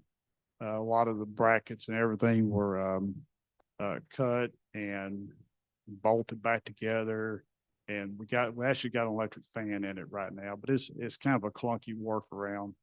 The exhaust system is, last time I looked at it, it's starting to rot out pretty bad. There's rain coming in, through the vents, the flappers on the vent pipes, which probably could have been prevented a little bit if it had been redesigned a different way. But the generator as a whole, and of course, after it was put in, there wasn't many events that lasted more than just maybe 2 or 3 hours at a time. So that the problem didn't really show up until we have that extended run times, under a load. And, so basically, the generators in it's basically a lemon. It's poorly designed. And, I brought this to the attention of the manager, just to let him know, and so he was aware of it, and we had some discussion on it, but, that's basically where it's at. It's a poor design, and I feel like it probably is time for replacement on it. It is 14 years old. I was gonna say it's original to the building. It is original to the building. Yes, sir. It's Generac. So Uh, the two different quotes, one is putting it in and utilizing the, automatic, switch on it, for the building, letting that one stay there and just changing the generator out, or adding a little bit more and putting a matching transfer switch and generator together. It'll all be brand new and hopefully very reliable. So the automatic transfer switch is the only difference between the two quotes. Yes, sir. Got it. Thank you. Council motion second, then any discussion or questions? I'll move it. Second. I'll give that to Ortiz. Motion by Jones, second by Ortiz. Discussion, council. Yes, looking over this quote, I only noticed there's one quote or bid for this generator. I think before spending 128,000 or 119,000, whichever way, I know in my line of work, most people, they call and they want 3 bids or 2 bids. I would like to see us maybe get a different bid from a different company, providing the same breakdown as what's needed before we just go out and spend this amount of money for a Generac. So Or another Randy, did you generator. say this went to the co-op purchasing? Yes, sir. Yeah, the purchasing co-op, as you know, are companies that have already met the state procurement requirements. So from one company to another, this is a SP 1500 60 hertz. The other may be a 1550 something. They're not apples and apples from vendor to vendor. Depends on what they're dealing with. So if you're going to bid it out, then you don't go to the state approved purchasing co-op. Then you bid it out with all of the specifications, because you don't take these specifications to another company that does procurement that may have a slightly different vendor. So if you, and you don't disqualify it like anyone, like the Cummings or the one that the chief mentioned. Generac, yeah. Generac. So if you're wanting that, then you've got to set the specifications and then you bid it out, and they'll be as close or equal. So in the state co-op program, you basically tell them what you want and they find it for you. Yeah, they do negotiations for you. Like Yeah, buying Curtis, a year ago, I was asking the very same thing, but that it's different in the public sector. This wasn't a bid. Right. You just tell them what you want and they find it for you. It's a buy board, right? It's only for public sector Didn't we- agencies. Didn't I hear Chief Warren say that they're the ones that put the last one in? Where we had problems with this one since we got it? When if they're, Are you saying Corvus put it in? No, they did not. oh, I thought you said, okay, I'm misheard you then. I'm sorry. I'm not sure who, contractor that installed that unit. It's probably part of the building when the building was built. I imagine it was all done. at It once. was. Yeah. It was. I'm sure we can look back in the books that, have all the, information for the building and find it. But I'd like to, we need the new generator, no doubt, but I'd like to see us spend a little bit of money and put a cover over the top of it. If it's, nothing more than a, 10-foot tall galvanized 4-post building. Because we're doing more damage just by the rain in this area than we do by running it in the sun.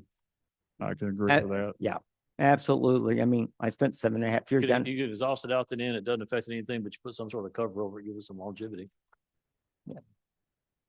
I'm looking at it, I'm thinking the future is still out in question about, City Hall and everything. But what I do think about is,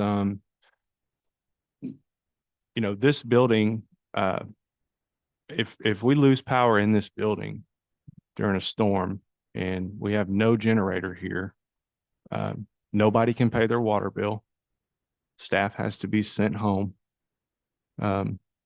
This allows us to have continuity of operations, not only for staff, but for the public as well, who needs to come up here and take care of city business.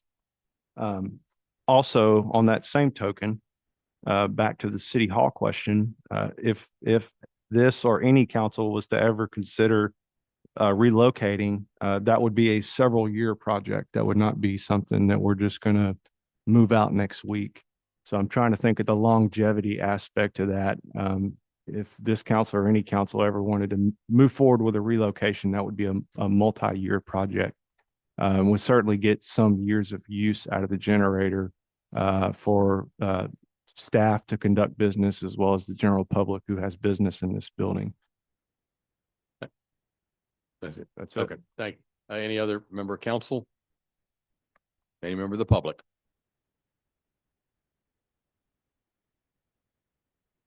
David Wedgeworth, 712 Carriage Lane. So I did have a little discussion with Chief Morton, right, earlier in the meeting. So I got several questions. The Generac that's out there now, do we actually have a report that says it can't go no further? Other than Chief explaining what he just explained. I don't have that in my back pocket. I have his report about well, could I finish responding to your question, please? He talked about the maintenance and he talked about the issues with sourcing for it. But yeah, I don't have anything right here in front of me about maintenance on it. Okay, so this co-op that you're talking about going to, if you look at the quotes, the two different quotes, the only thing different on the two different quotes is the automatic switch here, correct? The labor is the same in both quotes, with the switch gear or without. I contacted 2 generator dealers today. One of these generators that this quoted is sitting in Houston. Okay, $57,000. Right? Talk to another one, they'd have to ship it, of course, they don't, it's not close to us. It's 56,000, right? Yeah, 56.2. That's a far stretch from 88,000. Not saying we don't need a generator, you know, like say the chief explained to me the problems we have with what's out there. But that's a lot of money. That's a $32,000 delta in the price of what this co-op is giving us. Why can't we go out and see what else is out there? And I use the spec directly off the sheet. Okay. That's how I got these 2 quotes. And I do know Cat Mustang in Houston has that generator sitting on the ground. It's the same name, brand, the whole 9 years. Yeah. I'm not against it. I agree with what Chief said. We need to replace it. Okay. I've got a Generac that's been running for 10+ years. Now, can you get parts? I get all my service parts off Amazon for the Generac. They're Generac parts. Right? Generac's a good generator. It's plug and play. A new Generac like that, $46,000. Put a cover on. That way the water and everything can't impede them. I don't disagree. I looked at the generator. Both the stacks are straight up. Water goes in, whole 9 yards. Maybe we got a bad, I don't know. Maybe that's the problem with it. I think we need to look at this and, hey, weigh our options out, because this is an increase to the budget. Can we save $40,000? Well, what's the swap out like for like? You know, you're unwiring, you're taking a gas line off, you're pulling that and setting a new, put a cover on. One thing, Mr. Wedgeworth, so you had mentioned on the generators you had researched, the MSRP for that generator at where it sits. You had asked me if I knew anything about the maintenance costs. Did you do any research on the labor? Because we're comparing the MSRP for the generator sitting in Houston to the price here that includes the transfer switch, a 5-year extended warranty, labor and shipping. Do you have any indication on what that would cost? So the shipping out of Houston on that one that's sitting there was approximately $2,000. That's about a $4,000 savings cost. Install, you'd either have to have a big forklift or a small mini crane to pick one up and Right. set one down. But $20,000 to just install a generator, that's a lot. And then when the number don't change, when you don't change out the switch that's hanging on the wall back there, that's a few man hours, right? And if you figure it up, that's 100 man hours, $200 a man hour. Right? So, and Chief Morton says, hey, this is the only quote I got.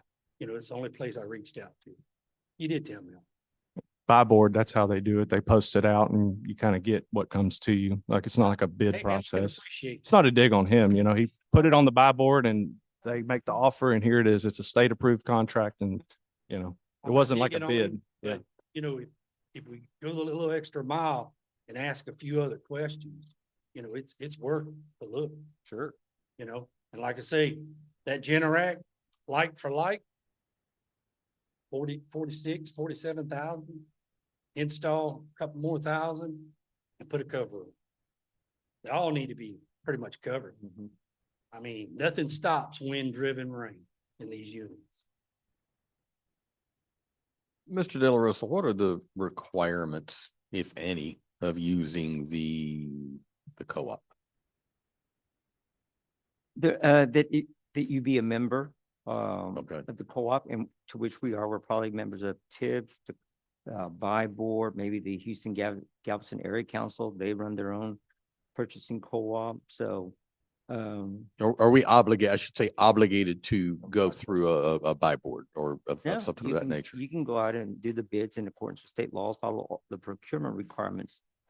But Mayor and council members, as you also know, when you're dealing with government, we don't get the same prices that anybody else gets. Plus, there's also liability with us, right? So Same way in industry. it's same way. I mean, so when they look at us, when they look at government, doesn't matter which level, city, county, state, federal, there's always premium. Just like, think about buying playground.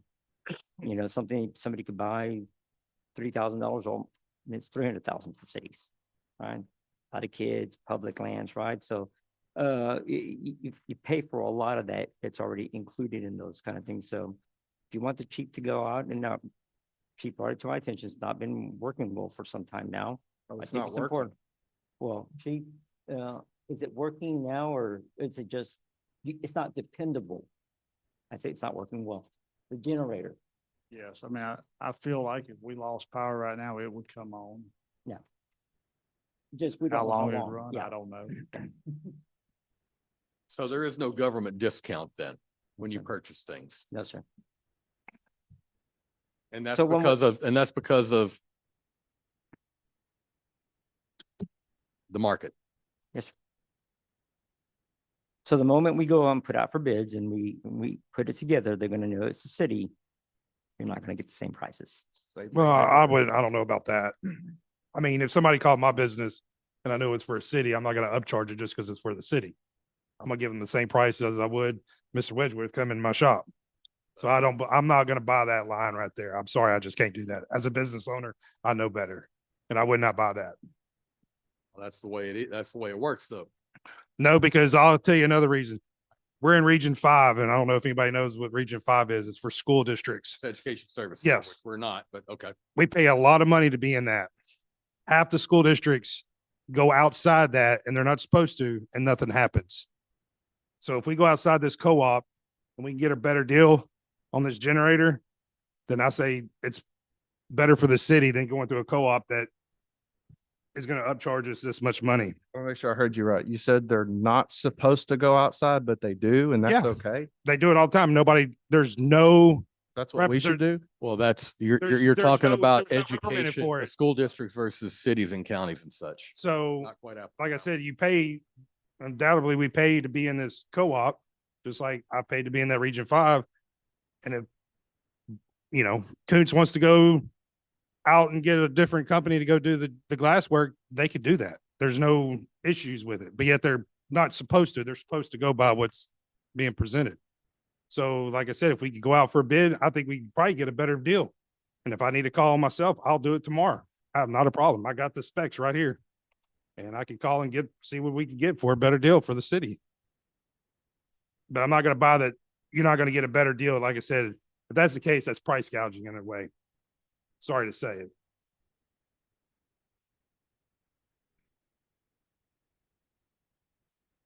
Well, like I say, I used the specs that was in the meeting minutes that was sent out. I used the exact specs as written. And when I reached out, and like I say, Mustang Cat's got one in Houston. And how are they gonna turn around and upcharge us? Actually, we could buy it ourselves. We got Miller Electric. Simple install. They do it. There's a generator store in Beaumont. And they're a Generac deal. So look, I'm not against it. I'm for it, but think a bit, can we save money?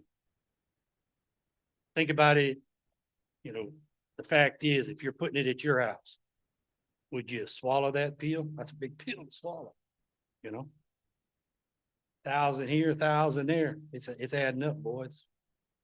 It's getting there. So let's do what we need to do to figure it out. Thanks. Thanks, sir.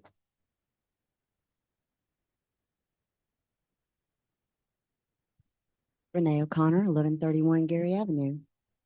I feel that you guys should follow the recommendation of our city manager and of our fire chief. Hurricane season is how many weeks away?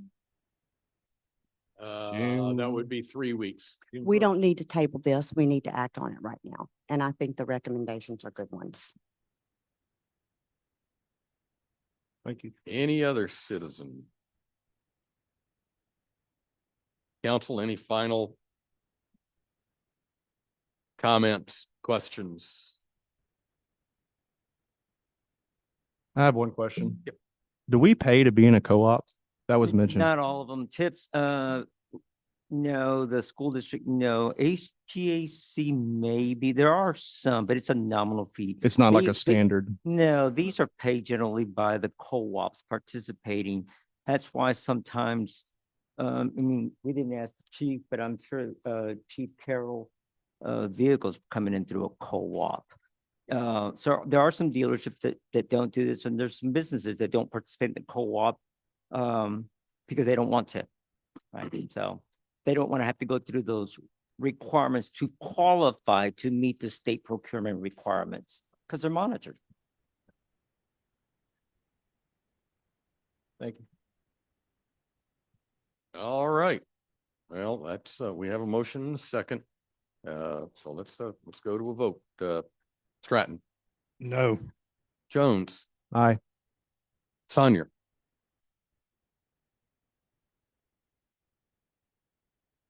Entertain me for a moment here. Certainly. Just one where, I don't mind shopping for another price. I don't want to wait hurricane season. We're 1 week away from our next meeting instead of 2 weeks. I'd vote to table it and search some pricing and bring it back next Monday. that would realistically give us till tomorrow. Because the agenda has to be posted tomorrow. I mean, it could be put on the agenda and then we could continue to do the legwork till next Monday, I should say. Put on But there and just look, I mean, it's one, if we were talking about a month or so for hurricane season, I'd have a different vote on it. But if I'm sitting here and it's one where it's a week away, why not challenge the system? okay, although voting has begun, I'm going to allow the motion to postpone until the Monday, May 18th. Give us time to council do that. meeting. I don't want to hold us up. I know we need it, Right. but I don't think a week will kill us right there. All right, we have a motion. Do we have a second to? Second that. We have a Second. motion by Sonier and a second by Jones to postpone this agenda item until Monday, May 18th. Yes, the agenda has to be posted tomorrow evening, but it would still give the staff It time would be on the to, agenda. it would be on the agenda, Yes. but it would give staff time to do further research. Is that? Chief, I'm not pushing that away that we don't need it, but you know, I got to listen to citizens as well, but I think we can find something. And if it comes back the same, we've done it, but I don't want to waste any more time than a week on the thing there. Just to let you know, I will be out of town starting tonight. Okay. Be back in town Thursday evening. Okay. So my time to spend, seeking out any other quotes will be pretty limited for this week. So I don't mind helping at all, Chief, if you will. I've got the specs on everything in here, what we're looking for. Cause I got a lot of vendors I deal with that sell big generators as well. So I'll take that as an outside action for myself. Councilmember Sonier, yeah, Mr. Hughes, You will not be able to complete the competitive bid process in a week. Your estimates will not be the basis of your action. That would be looking at competitive bids, which would not be in conformity with the state and local law. So if your reasoning is to put it off a week to get competitive bids, that cannot be done. If you're just going to look at some analysis, math analysis, you would not be able to formulate your vote based upon those figures. It would have to be a competitive bid, in my view. And Mr. Hughes, how long would the competitive bid process be required under state law? If you know the answer to that off the top of Well, your I head. don't formulate the bid package. So you might want to direct that to the city manager. Thank you. But I'll review the bid package once it's put together, and that just takes, a couple of hours to take a look at that. But staff is the one who prepares the bid packages, and as he's indicated to you, this would not be an easy bid process because of the differentiations, as he's indicated to you, and who can match the bids and what have you. So I'm guessing, and I'm getting out of my lane, that it may be not just a routine matter of putting the bid package together on this item. City I'm manager. not trying to be excuse me. negative about it. It's just I wanted to make sure you understand. You're not going to be able to base your vote on just people coming up here with different figures. You would have to subject it to a competitive bid process. City manager, what's your input into the? if I recall correctly, there's 2 published notices, 21 days apart. So you're 21 days, you give 30 days to submit. So you're roughly 2 months out, then you present it to the council, whatever, and you do that analysis, you bid it. So that's, there are very stringent requirements when you do the competitive bidding. So just to simplify, or at least the calling of different co-ops and then comparing those is not looked on favorably at the state level after they've approved these procurements, because they were all meeting state requirements. So if you're wanting us to do just to go through the procurement process, then deny this, and we'll just start the competitive bid process. Which would be at least a 60-day process Minimum is what 60 you're days. saying. Yes, sir. Okay. As it relates to the item in question, how many people call up here a day, you reckon, for city business, Mr. De La Rosa? The phones are ringing all the time. Okay, so if this building was to lose power for a week and we have no generator because we have this dilapidated generator outside, nothing would ring up here. People call this building for all city services. We would have no way to service the public. That is correct. Yeah. Okay, just making sure I understood that correctly.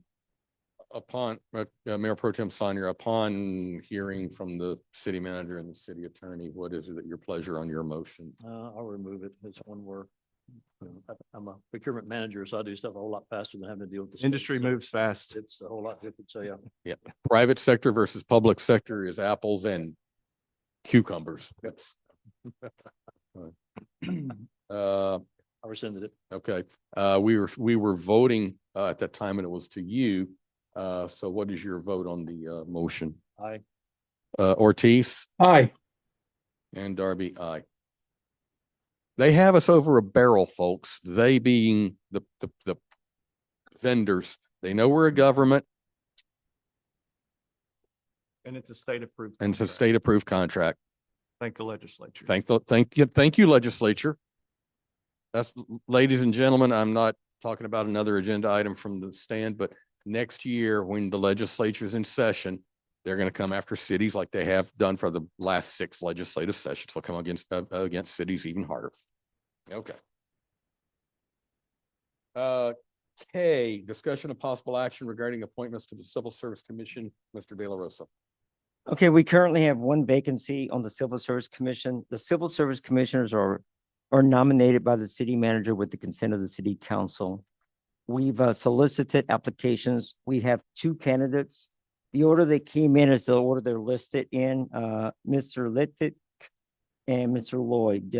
Both are qualified candidates. One was presented to us through Chief Morton, and the other reached out to us based on our solicitation of applicants.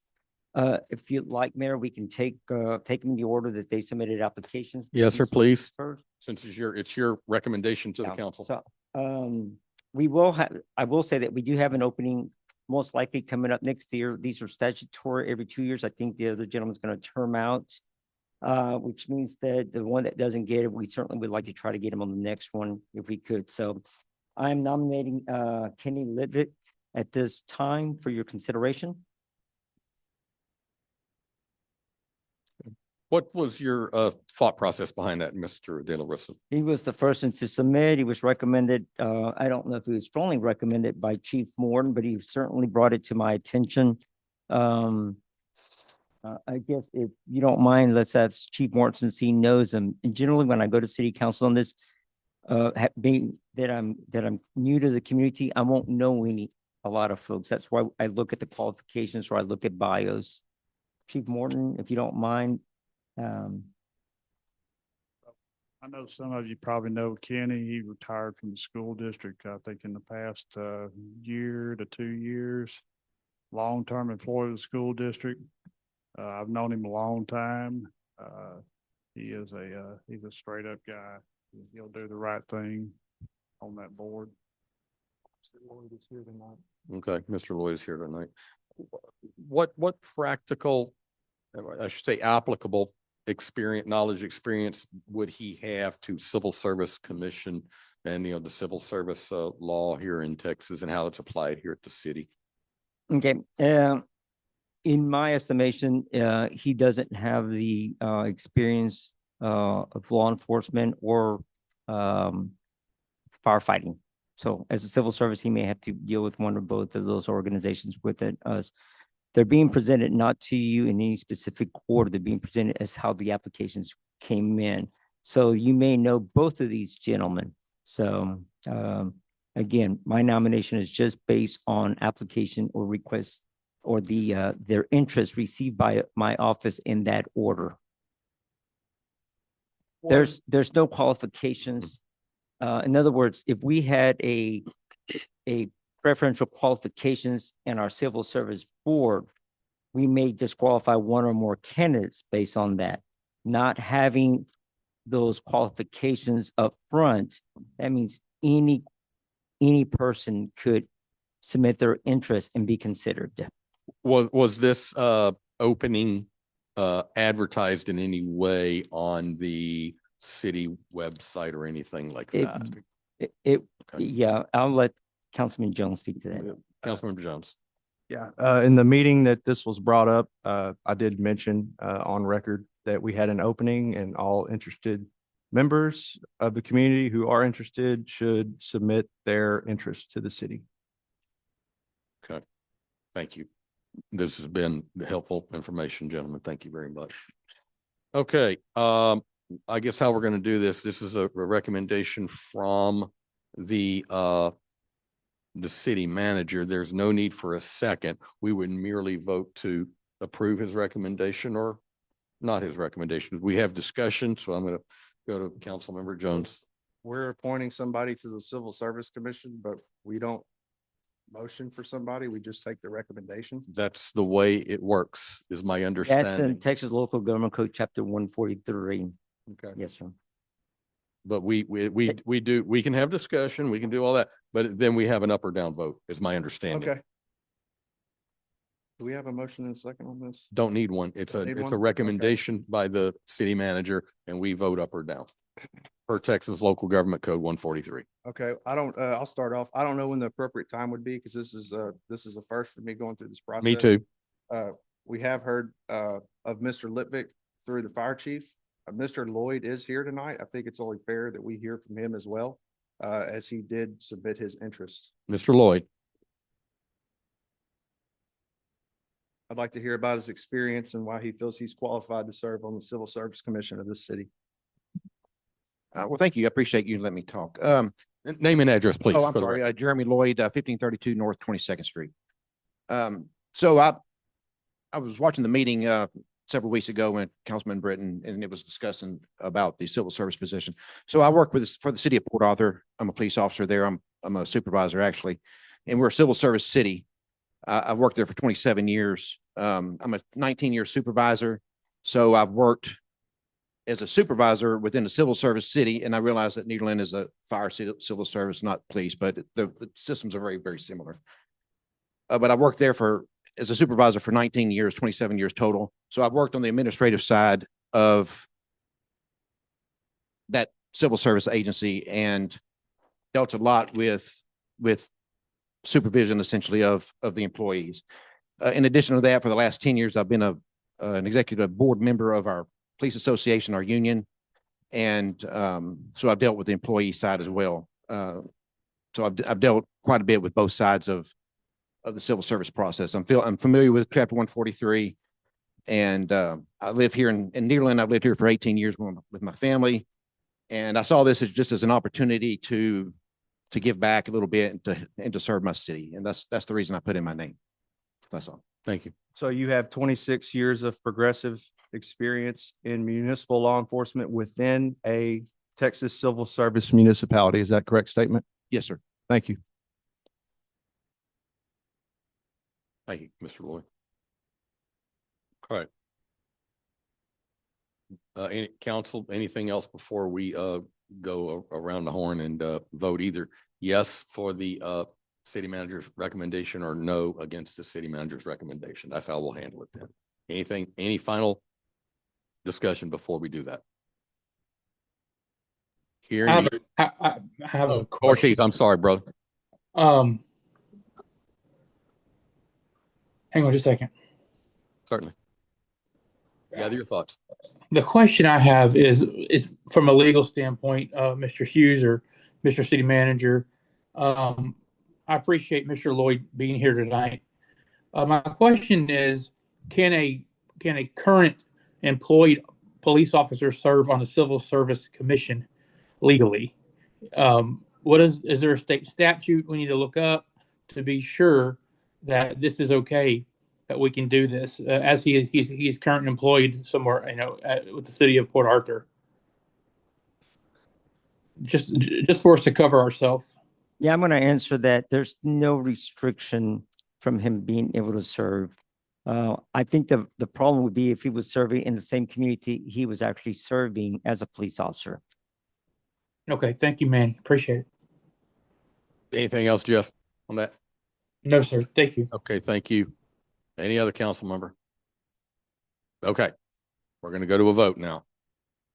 This is a vote. This is yes to follow the city manager's recommendation or no to oppose the city manager's recommendation. Okay. Mayor, if I may, Yes, I'm sir. going to withdraw that nomination and I'm going to go ahead and recommend Jeremy Lloyd. Again, this has nothing to do against Mr. Litvick, but he would be the appropriate nomination for this. Just experience. Just on experience alone.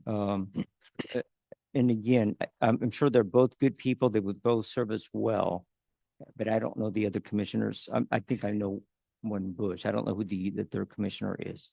So let me just do that. All right. Okay. Council, is there any need for discussion before we go to a vote? I would just like to enter into the record that both of these individuals are fine upstanding citizens of the community. My personal opinion is I feel that Mr. Lloyd has more experience and has the only candidate who has presented to have any experience in civil service. I digress. Thank you. Anything else, council, before we go to the vote? Hearing none. Okay, now this, a yes would support the city manager's recommendation of Lloyd. No is opposing the city manager's recommendation of Lloyd. Are we clear? Yes. Yes. Ortiz. He's froze. Uh-oh. Ortiz. I understand. Okay, it's your vote. Aye. Sonia. Yes.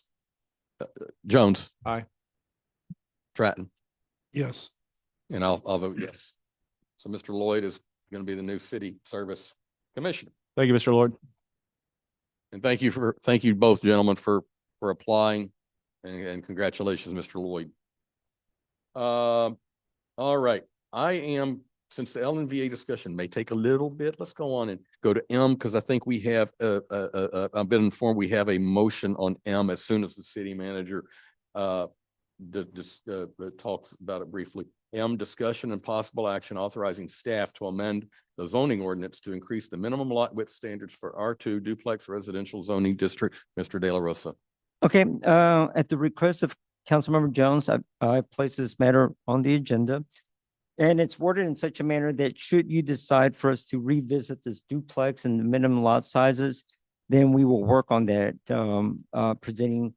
going through the entire zoning process for changing that or amending that ordinance.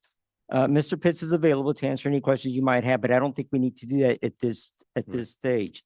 He did research, when Councilmember Jones asked, I did inquire whether it was in the subdivision or the zoning.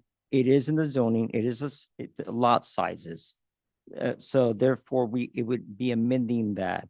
Should the council want to make any changes to the duplexes in those lot sizes, then you would direct us to go ahead and proceed, because we will incur some publication notices, some legal time, some staff time, drafting ordinances, having public hearings at the appropriate place. So we are now well versed with that ordinance requirements. So we will be compliant. So this is merely to this would be merely to give you all the authority to start this process. That is correct. Hearings and everything. Hearings and we wouldn't be changing anything tonight. Yeah. All right. Yeah, okay. Do you have a motion? Yeah, I'm going to motion to authorize staff to move forward with this as written. Do we have a Second. second? Any discussion, council? I'd also like to mention that just to enter in the record that Councilman Ortiz and I have been looking at this, and also we got a lot of feedback from the public, and we co-sponsored this today. So thank you, Councilman Ortiz, for those discussions that we've had at length. And if I may, Councilman Mayor, Please. Just to clarify with the city attorney, it's technically staff is not amending the ordinance. What we're going to do is just get everything together. You're just authorizing us to proceed.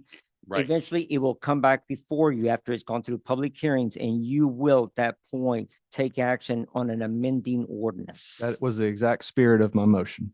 Okay. So the record reflects. Yeah, so this would be basically to approve the authorizing staff to begin the administrative stuff. Got it. All right. Thank you, Mr. Hughes. We have a motion and a second, I believe. Gonna do that. Yes. Getting late. The midnight hour is close at hand. Okay. Any other council discussion? Members of the public. Remember, this is on the agenda item to study the issue. Bob Klinger with 114 Penn Avenue. On this agenda for the zoning, do we know about how how far we're gonna extend this? I mean, what I'm trying to say is, do we know, it's at 80 right now, we're gonna go to 120? Yeah, and we had spoke about this previously. At this point, what I'm gonna do is I'm gonna let staff start their process. That's gonna be in conjunction. Mr. Hughes will be involved in that. They're gonna do the research to find what we can do. I anticipate that that recommendation will come back to us about what we can and cannot do. And then at that time, the final decision for what the lot width would increase to would be made. Don't want to be premature and say, I want to make sure we have time to let them do the legal work and the homework on. And of course, we're gonna have to have public hearings too, which means I need public input before I can give a number.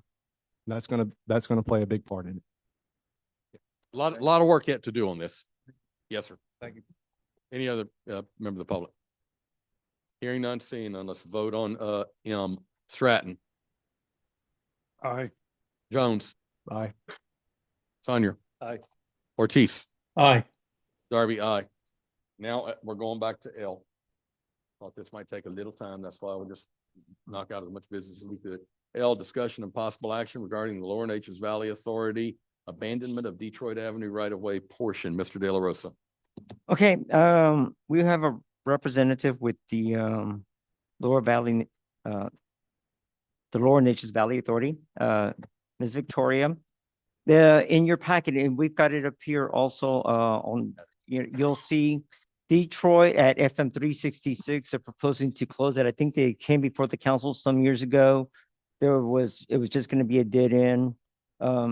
It's too long to have a dead end without having a cul-de-sac. This time they actually they're proposing buying the property that at one time was not for sale, but is for sale now to build a cul-de-sac. You cannot give up public lands without getting something in return. And that was part of the conversation. So, and we've had some of our elected officials in those meetings. And again, the question has been, what's the real benefit to our city? So the benefits are more for the community around us and not so much for us. We buy water from them. We pay whatever the going rates are. So therefore, but this is all in your package. Not knowing how we were going to handle this and not knowing whether you had any interest, we decided we're not going to discuss any legal issues today. We're just going to get some, you're going to give us some direction on how to proceed forward, because if not, we're going to have to look at all the legalities. Is it meeting the swap of land or exchange of land? So we've got some more work to be done, but this is certainly a good opportunity for Ms. Victoria to be able to answer any questions and walk you through why the need for this road closure. There are some concerns from our public safety, police and fire about the 3 connection points onto FM 366, that it is a dangerous roadway because of the high rate of speeds and number of accidents. They can't recall any fatalities, but certainly a number of accidents along that roadway. And this one is in the middle of 2 others, so therefore closing one would certainly minimize people pulling out onto that higher speed roadway. But I wanted you to know that, but again, that is just something for you to consider. Unless you have any other questions for me before I turn it over to Ms. Victoria. We're good? Thank you. Good evening, Mayor and Council. My name is Victoria Dye, and I'm here on behalf of Lower Natchez Valley Authority. LNVA is requesting abandonment of a small portion of Detroit Avenue right away to allow for an open canal crossing associated with improvements along our Atlantic Canal. Our goal is to develop a solution that allows LNVA to move forward with necessary canal improvements while also maintaining public access and providing equal or greater value back to the city. One of LNVA's priorities was ensuring that the public does not lose access as part of this request. We are proposing a cul-de-sac that maintains turnaround capabilities and accommodates emergency and service vehicles. The roadway and drainage improvements would also be constructed at LNVA's expense. The existing right-of-way being requested for abandonment is approximately 0.14717 acres. And LNVA is proposing a dedication of approximately the same amount of new right-of-way back to the city. From a value standpoint, the city is not losing property value. The abandoned right-of-way was appraised for approximately $52,000, and LNVA is proposing comparable right-of-way in addition to the construction of a cul-de-sac, which we estimate at $58,000. And again, this is at no cost to the city. To ensure that the lot that we are considering for purchase, we actually do have an agreement with that property owner to ensure and demonstrate to the city that we are committed to moving forward with these improvements. You can see in the exhibit there that red hatched area is the acreage that we are requesting to be abandoned by the city. And you can see in the green space in the cul-de-sac, that is, let me go back. The green space is the area that LNVA will retain. And then you can see the yellow blocked out area. That is the right of way that we are going to give the city once we construct the roadway. LNVA appreciates the city's consideration of this request and believes that this approach provides a fair and functional solution for both parties. And I'd be happy to answer any questions that you guys have. Got a bunch of questions. Yeah. Well, then go ahead, Mr. Jones. All right, thank you. So, If there's too many, I'm gonna let the others have some of the wealth before you Golly. continue. I know. all right, this is just a quick question. Yep. You said that this is of equal value. And you said that, this is the value y'all came up with. Who did the estimate on the value for the swap? Was that done in-house or do you have a certified appraiser? Yeah, so we have a certified appraisal Okay. and that is the value that I state. I rounded it up to 52,000, but we do have a certified appraisal. For the cost of the construction of the roadway, that is just using unit prices that we are getting to be able to come together with that cost. We are saying it's equal because the acreage itself is very similar. Okay. So we're just saying that it's gonna more than likely be appraised for the same value. Okay, next question. Is this is to get water to a neighboring city or customer, correct? Correct. So this is our Atlantic Canal system, and we've been doing a lot of improvements along this system, not just in Nederland, but we have done improvements, if you guys recall, back in 2018, where we improved 2nd through 12th Street. We did crossings there. We improved that. So this is part of a larger capital improvement projects where we are trying to essentially open up crossings that are bottlenecking our system. Okay. So we would be closing off this crossing and, you know, the solution, I'm looking at a solution for a problem that I don't have. I don't need a cul-de-sac because I have a street that connects to FM 366. So with that being said, has the LNVA considered upgrading their infrastructure under the street to obtain the flow that you're looking to get to your customers that are not in Nederland? Yes. So the reason that we're asking for a complete closure, which is an open cut of this canal, is this exhibit doesn't necessarily show, but the street right upstream of it is Gage. And so the way that we're seeing the reason for the bottlenecking is at Gage, not far down, I'm guessing less than 500 feet, you have it going through Detroit and you're basically closing up, opening up, closing up. And so the reason for us specifically looking at Detroit is to minimize the bottlenecking of opening and closing the culverts. Thank you. Mr. De La Rosa, can we get a Google map view on Google of this area to show the adjacent street that will be immediately to the left that's out of view in this? Yeah, yeah, William? For contextual purposes. The question I have on the cul-de-sac. Hold on, I think Curtis had something. Sorry, Curtis, did you have something? Yeah, so I know this was a hot topic years ago, Yeah. in council, and they about closing this street because y'all wanted to connect the two canals. I know it was I heard there was going to be drainage issues with this issue for the homeowners that live out there. And I think that's going to be a big concern. I know you said that there's going to be an access. You're going to take an access, but give an access. A cul-de-sac is not an access. That's just a turnaround. There's no access to 366.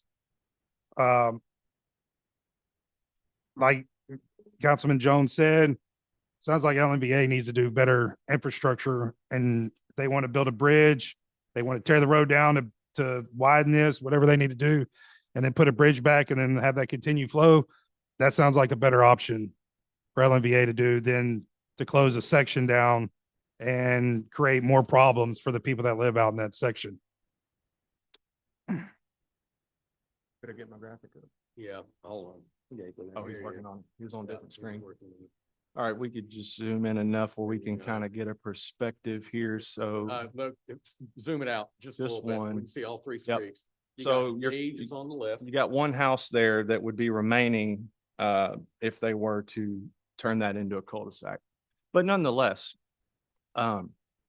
this doesn't look to add value to the community to me. I understand that you have a project or your organization has a project and you're wanting to move forward with it. But I mean, I don't see this being of any value add to the city of Nederland, to the citizens of this community. I see this as a value add to the LNVA, shipping water out of the city.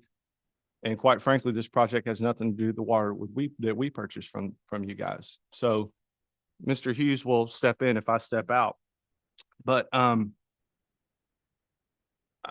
as it sits, I see nothing. There's nothing here for me to consider. It doesn't appear to be an equal offer. We do purchase water from the LNVA. Maybe we need to talk about a rate freeze for a few years if you want this. That's a value add I could bring back to the citizens or for an indefinite term.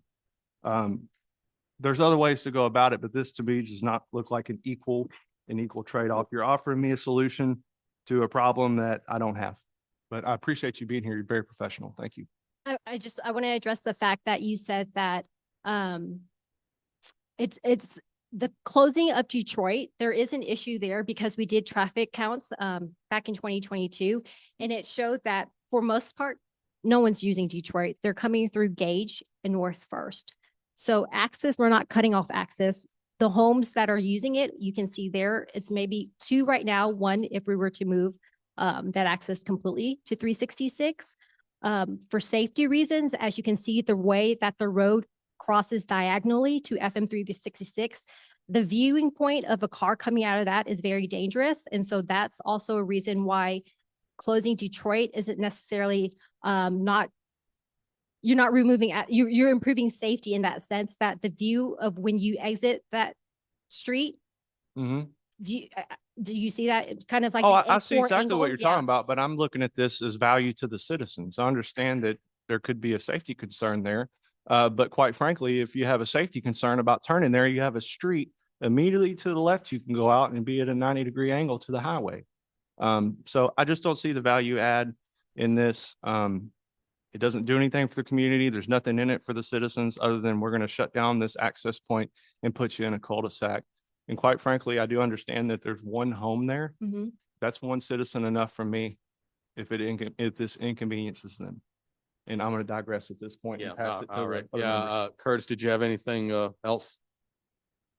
Who controls, I'm looking at this map and so y'all keep saying it's a hazard coming off that diagonal. Mhm. That property, who maintains that? Who maintains all that grass, trees, whatever that may North be of right the there? canal. Right there on 366, right that- where you come out right there. It's going to be TechStop right away. Okay. So y'all are trying to solve a problem that's not y'all's problem because y'all don't maintain that property. That's TxDOT that needs to be taking care of that property. That's TxDOT's responsibility. So therefore TxDOT needs to do their job and come in there and maintain that strip and it wouldn't be a safety hazard. Another thing noticing, you've got 3 canals running between these streets. Are those connected or are they just connected by pipes? Culvert, they're connected by culverts. Okay, so they're connected by culverts. So why couldn't you take and put a bridge, just like we have at 18 Canal over here, take that street out, connect those 2 there, and then connect it over here on Detroit and put a bridge back, and then you have one continuous flow all the way you need to continue to flow. So why couldn't LVA do that? It was something that we considered, but obviously that infrastructure of a bridge construction costs much more than culvert. So the reason we were considering this is that the cost to be able to cut the canal at that section and be able to provide the city with a cul-de-sac, we're balancing our infrastructure cost as well as what you guys are trying to, I guess, say that there's no value in the construction that we're offering you guys. The cost of cutting or losing that street and that access doesn't outweigh what it's gonna cost y'all to put those canal and those bridges in. I'm sorry to say, not for the citizens of Nederland. That, y'all need to go back to the drawing board on that, because like I said, this was a hot topic several years ago and it didn't go through. And I can tell you right now, I'm not gonna support this at all. Not for the citizens that live on that side of town. Thank you. All right, please. Councilman, Mayor Pro Tem Sonier, did you have something? Yeah, I did one thing there. There's, if you're putting a cul-de-sac in, is that going to be like an asphalt type or complete 100% concrete? It would be asphalt, because the existing roadway is asphalt and we would match Something what's as there. buses are turning and garbage trucks are turning, just plow into, so it softens that up. I mean, I was on council on this, was presented before and I voted against it, so I don't know of any of your customers farther down that are suffering from lack of water. I'm not in operations. I think that when there's a comment that says that it's not helping community, we are trying to push water further down. I get it, it's past Nederland, but as a community as a whole, beyond the city of Nederland, we are helping out community in that sense. I'm at the end of your line and I get plenty of water for industry on that same canal right there. Okay. Mayor Pro Tem Ortiz, I don't want to forget about you. You have any questions? Thank you, Mayor Darby. I don't have any questions, but I do want to echo my sentiments with Councilmember Jones, Councilmember Stratton. I feel exactly the same way that they do. I appreciate their comments. It's tough for me to talk tonight, but thank you guys for speaking out, and I agree with both of them. Thank you so much. Chief Carroll still here? I don't know. He asked if Chief Carroll was still. Chief here. Carroll, both chiefs are here. Okay. On the one question right there, Chief, for that angles out, as far as accident rates, how high are those that we see for the city of Nederland on that road, Detroit coming out there? Okay. Thank you, sir. That's my question. That was it. Yeah. Okay.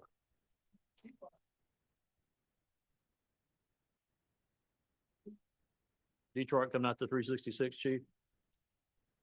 We've experienced many accidents there over the years and bad Okay. accidents. We've had Jaws out many times right there. All three of those. Okay. Yeah. Did it die? No. No, it's very directional. Yeah. Yes, we've had many accidents over the years. Usually, I'd say the majority of them have been first thing in the morning when the sun's coming up. The traffic leaving out from off of 347 on to 366. When they come out from under the underpass, they're at a high rate of speed by the time they reach this area, a lot of them. And the traffic coming off of that, all three of those entrances, they misjudge how fast that traffic's going. They pull out. And I think sometimes the angle of the sun has something to do with it too. But yes, we have experienced quite a few. Thank you, Chief. Any other member of council?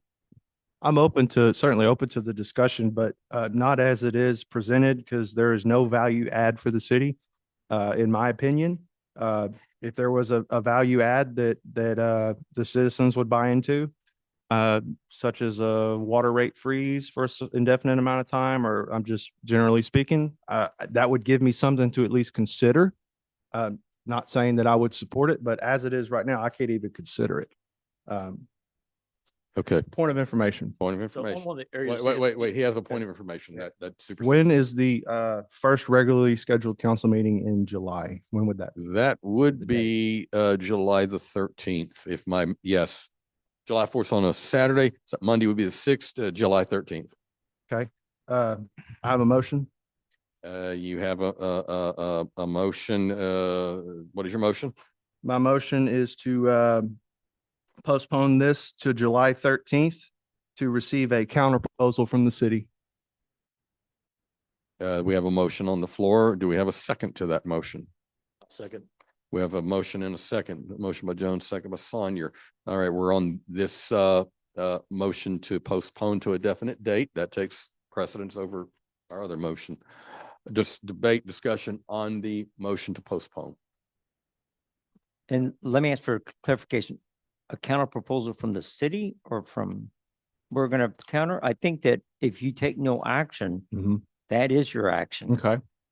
If they wanted to consider, let them submit, you're gonna be, we don't want to compete against ourselves. Absolutely. I'm going to rescind my motion at this time. It I'm going is to move been- to rescind. Well, all you have to do is rescind your Okay, my motion. motion is rescinded. Yep, your motion is rescinded. Okay, we are back on the motion that we had to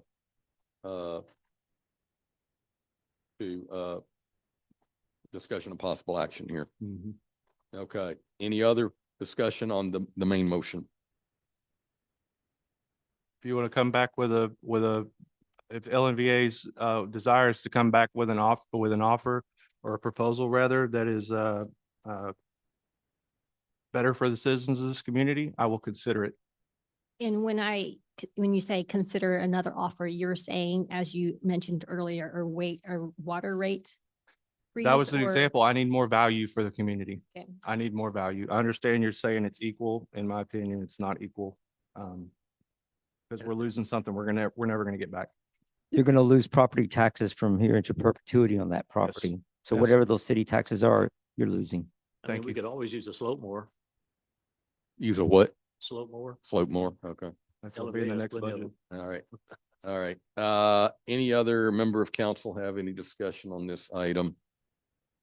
I don't really have a discussion on the item. I'm just gonna say that maybe if there is the debris, high grass, trees, and we need to get in contact with TxDOT and see about getting that area taken care of, so it's a little bit more visible. Maybe they're blocking cars flying up, coming up from under the underpass. So I would like to see maybe TxDOT take a little bit more care of that. Okay. So, Consider it done. so let me summarize, council, the way I understand. A yes would be to proceed with this. A no would be go back to the drawing board. Yeah. That would be. That's tracking. It's tracking what you're Mayor, there's no action on this item. It's discussion only. discussion only. Very good. So- Thank you. Thank you. It says possible action, but if we take no action, it does the same thing as voting. Yeah. All right. All right. All right, here, let's try this. We will I will ask for any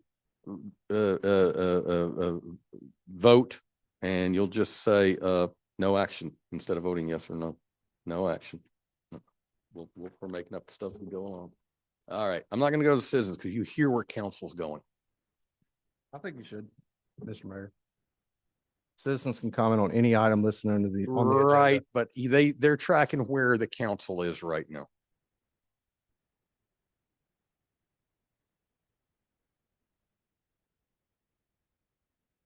Well, you're gonna have to use the microphone, Mr.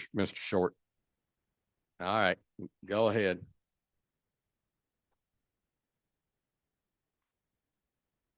I'm Ray Short, 236 Atlanta. Ma'am, You gotta address us. You cannot address. okay, I'm gonna address y'all. Mhm. Ask for no disrespect to the other speaker, okay? You're throwing all these things out and nothing hydraulically has been talked about. You're gonna raise the water level in these canals. And these canals have been here since the 30s, 40s. These are berms. These were not dug down level with the ground. The dirt that was dug up piled up to hold your water. Y'all dropped the water level in over there because you've had problems in other parts of town and in Port Acres with these berms being broken from water being up there. Speak to us, The please. last term, the last. Ray, person that- speak to us, please. Yeah, the last person that came up here was ill-equipped. He had an 18-inch freeboard in these canals. It's 4.5 foot. I went out there and measured it myself. The next thing that's a big problem for me, I got pictures, y'all. I'll be glad to show them to you. They got 8 pipelines that's crossing that road. And I ain't heard nobody say what they're gonna do with them. And they've been in there for 50, 60, who knows how long, okay? You just had an incident on Third Street in Atlanta, where the man that lives right there had a problem in his driveway with a leak. And they had to cut down in there, and they had all the people from the refinery out there when he was cut his driveway to come out there and make sure nothing happened. I spoke to them on the site. They said, these are old pipelines. Any movement could be catastrophic here. I said, okay. I fought this fight before. Y'all were here when I did. I fought it hard. And I don't care about Port Neches. I don't care about any other refinery that needs more water. I'm in accordance with Brett or Mr. Jones. You got something you can offer us? I'm Italian, man. Let's deal. You know, but just to come change something and say that that's a worthless piece of property, that's the oldest property in Neyland, man. Or sir, I'm sorry, but I don't look like a ma'am. Thank you very much. $52,000 to build a cul-de-sac. I need to hire them people. Yeah, I'd like to have their name and value that property at $52,000. Man, council, there's empty lots that are getting sold in that neighborhood for that amount. And just like you said, sir, you're going to take taxpayers' funds away from that. I don't see that this is a trade-off at all. I think we're getting hustled. Waterworks fine. Councilman Sonier said it himself. He's got plenty of water. We got plenty of water. What's plan B? Everybody's got a plan B. Thank you. So, you know, maybe we need to look at that, but them pipelines right there, that's a horrible concern to me. Because if you bust one, Excuse me. throw them in it, you just polluted that whole LNBA system. Thank you. Thank you. Like old Leslie Nielsen film. Someone said to him, "Shirley can't be serious." And he responded, "I am serious, and don't call me Shirley. So don't call me ma'am." Okay. Any other citizen? I think y'all hear where the council's coming from. So just trying to expand ta salive. That's what they say in French. Save your spit. In other words, save your breath. Okay. We're going to go around the horn. If you say no action, that means you're not voting yes, you're not voting no, just no action. Ortiz, No action. Sonier, No action. Jones, No action. Stratton, No action. and I will concur, no action. Thank you. Okay, it ain't dead, but discussions continue. Okay. We are at the end. Hallelujah. You ain't just whistling Dixie there, brother. This is an early one. Yeah, no, we haven't gone this long in a long time. It is 9:16 freaking PM.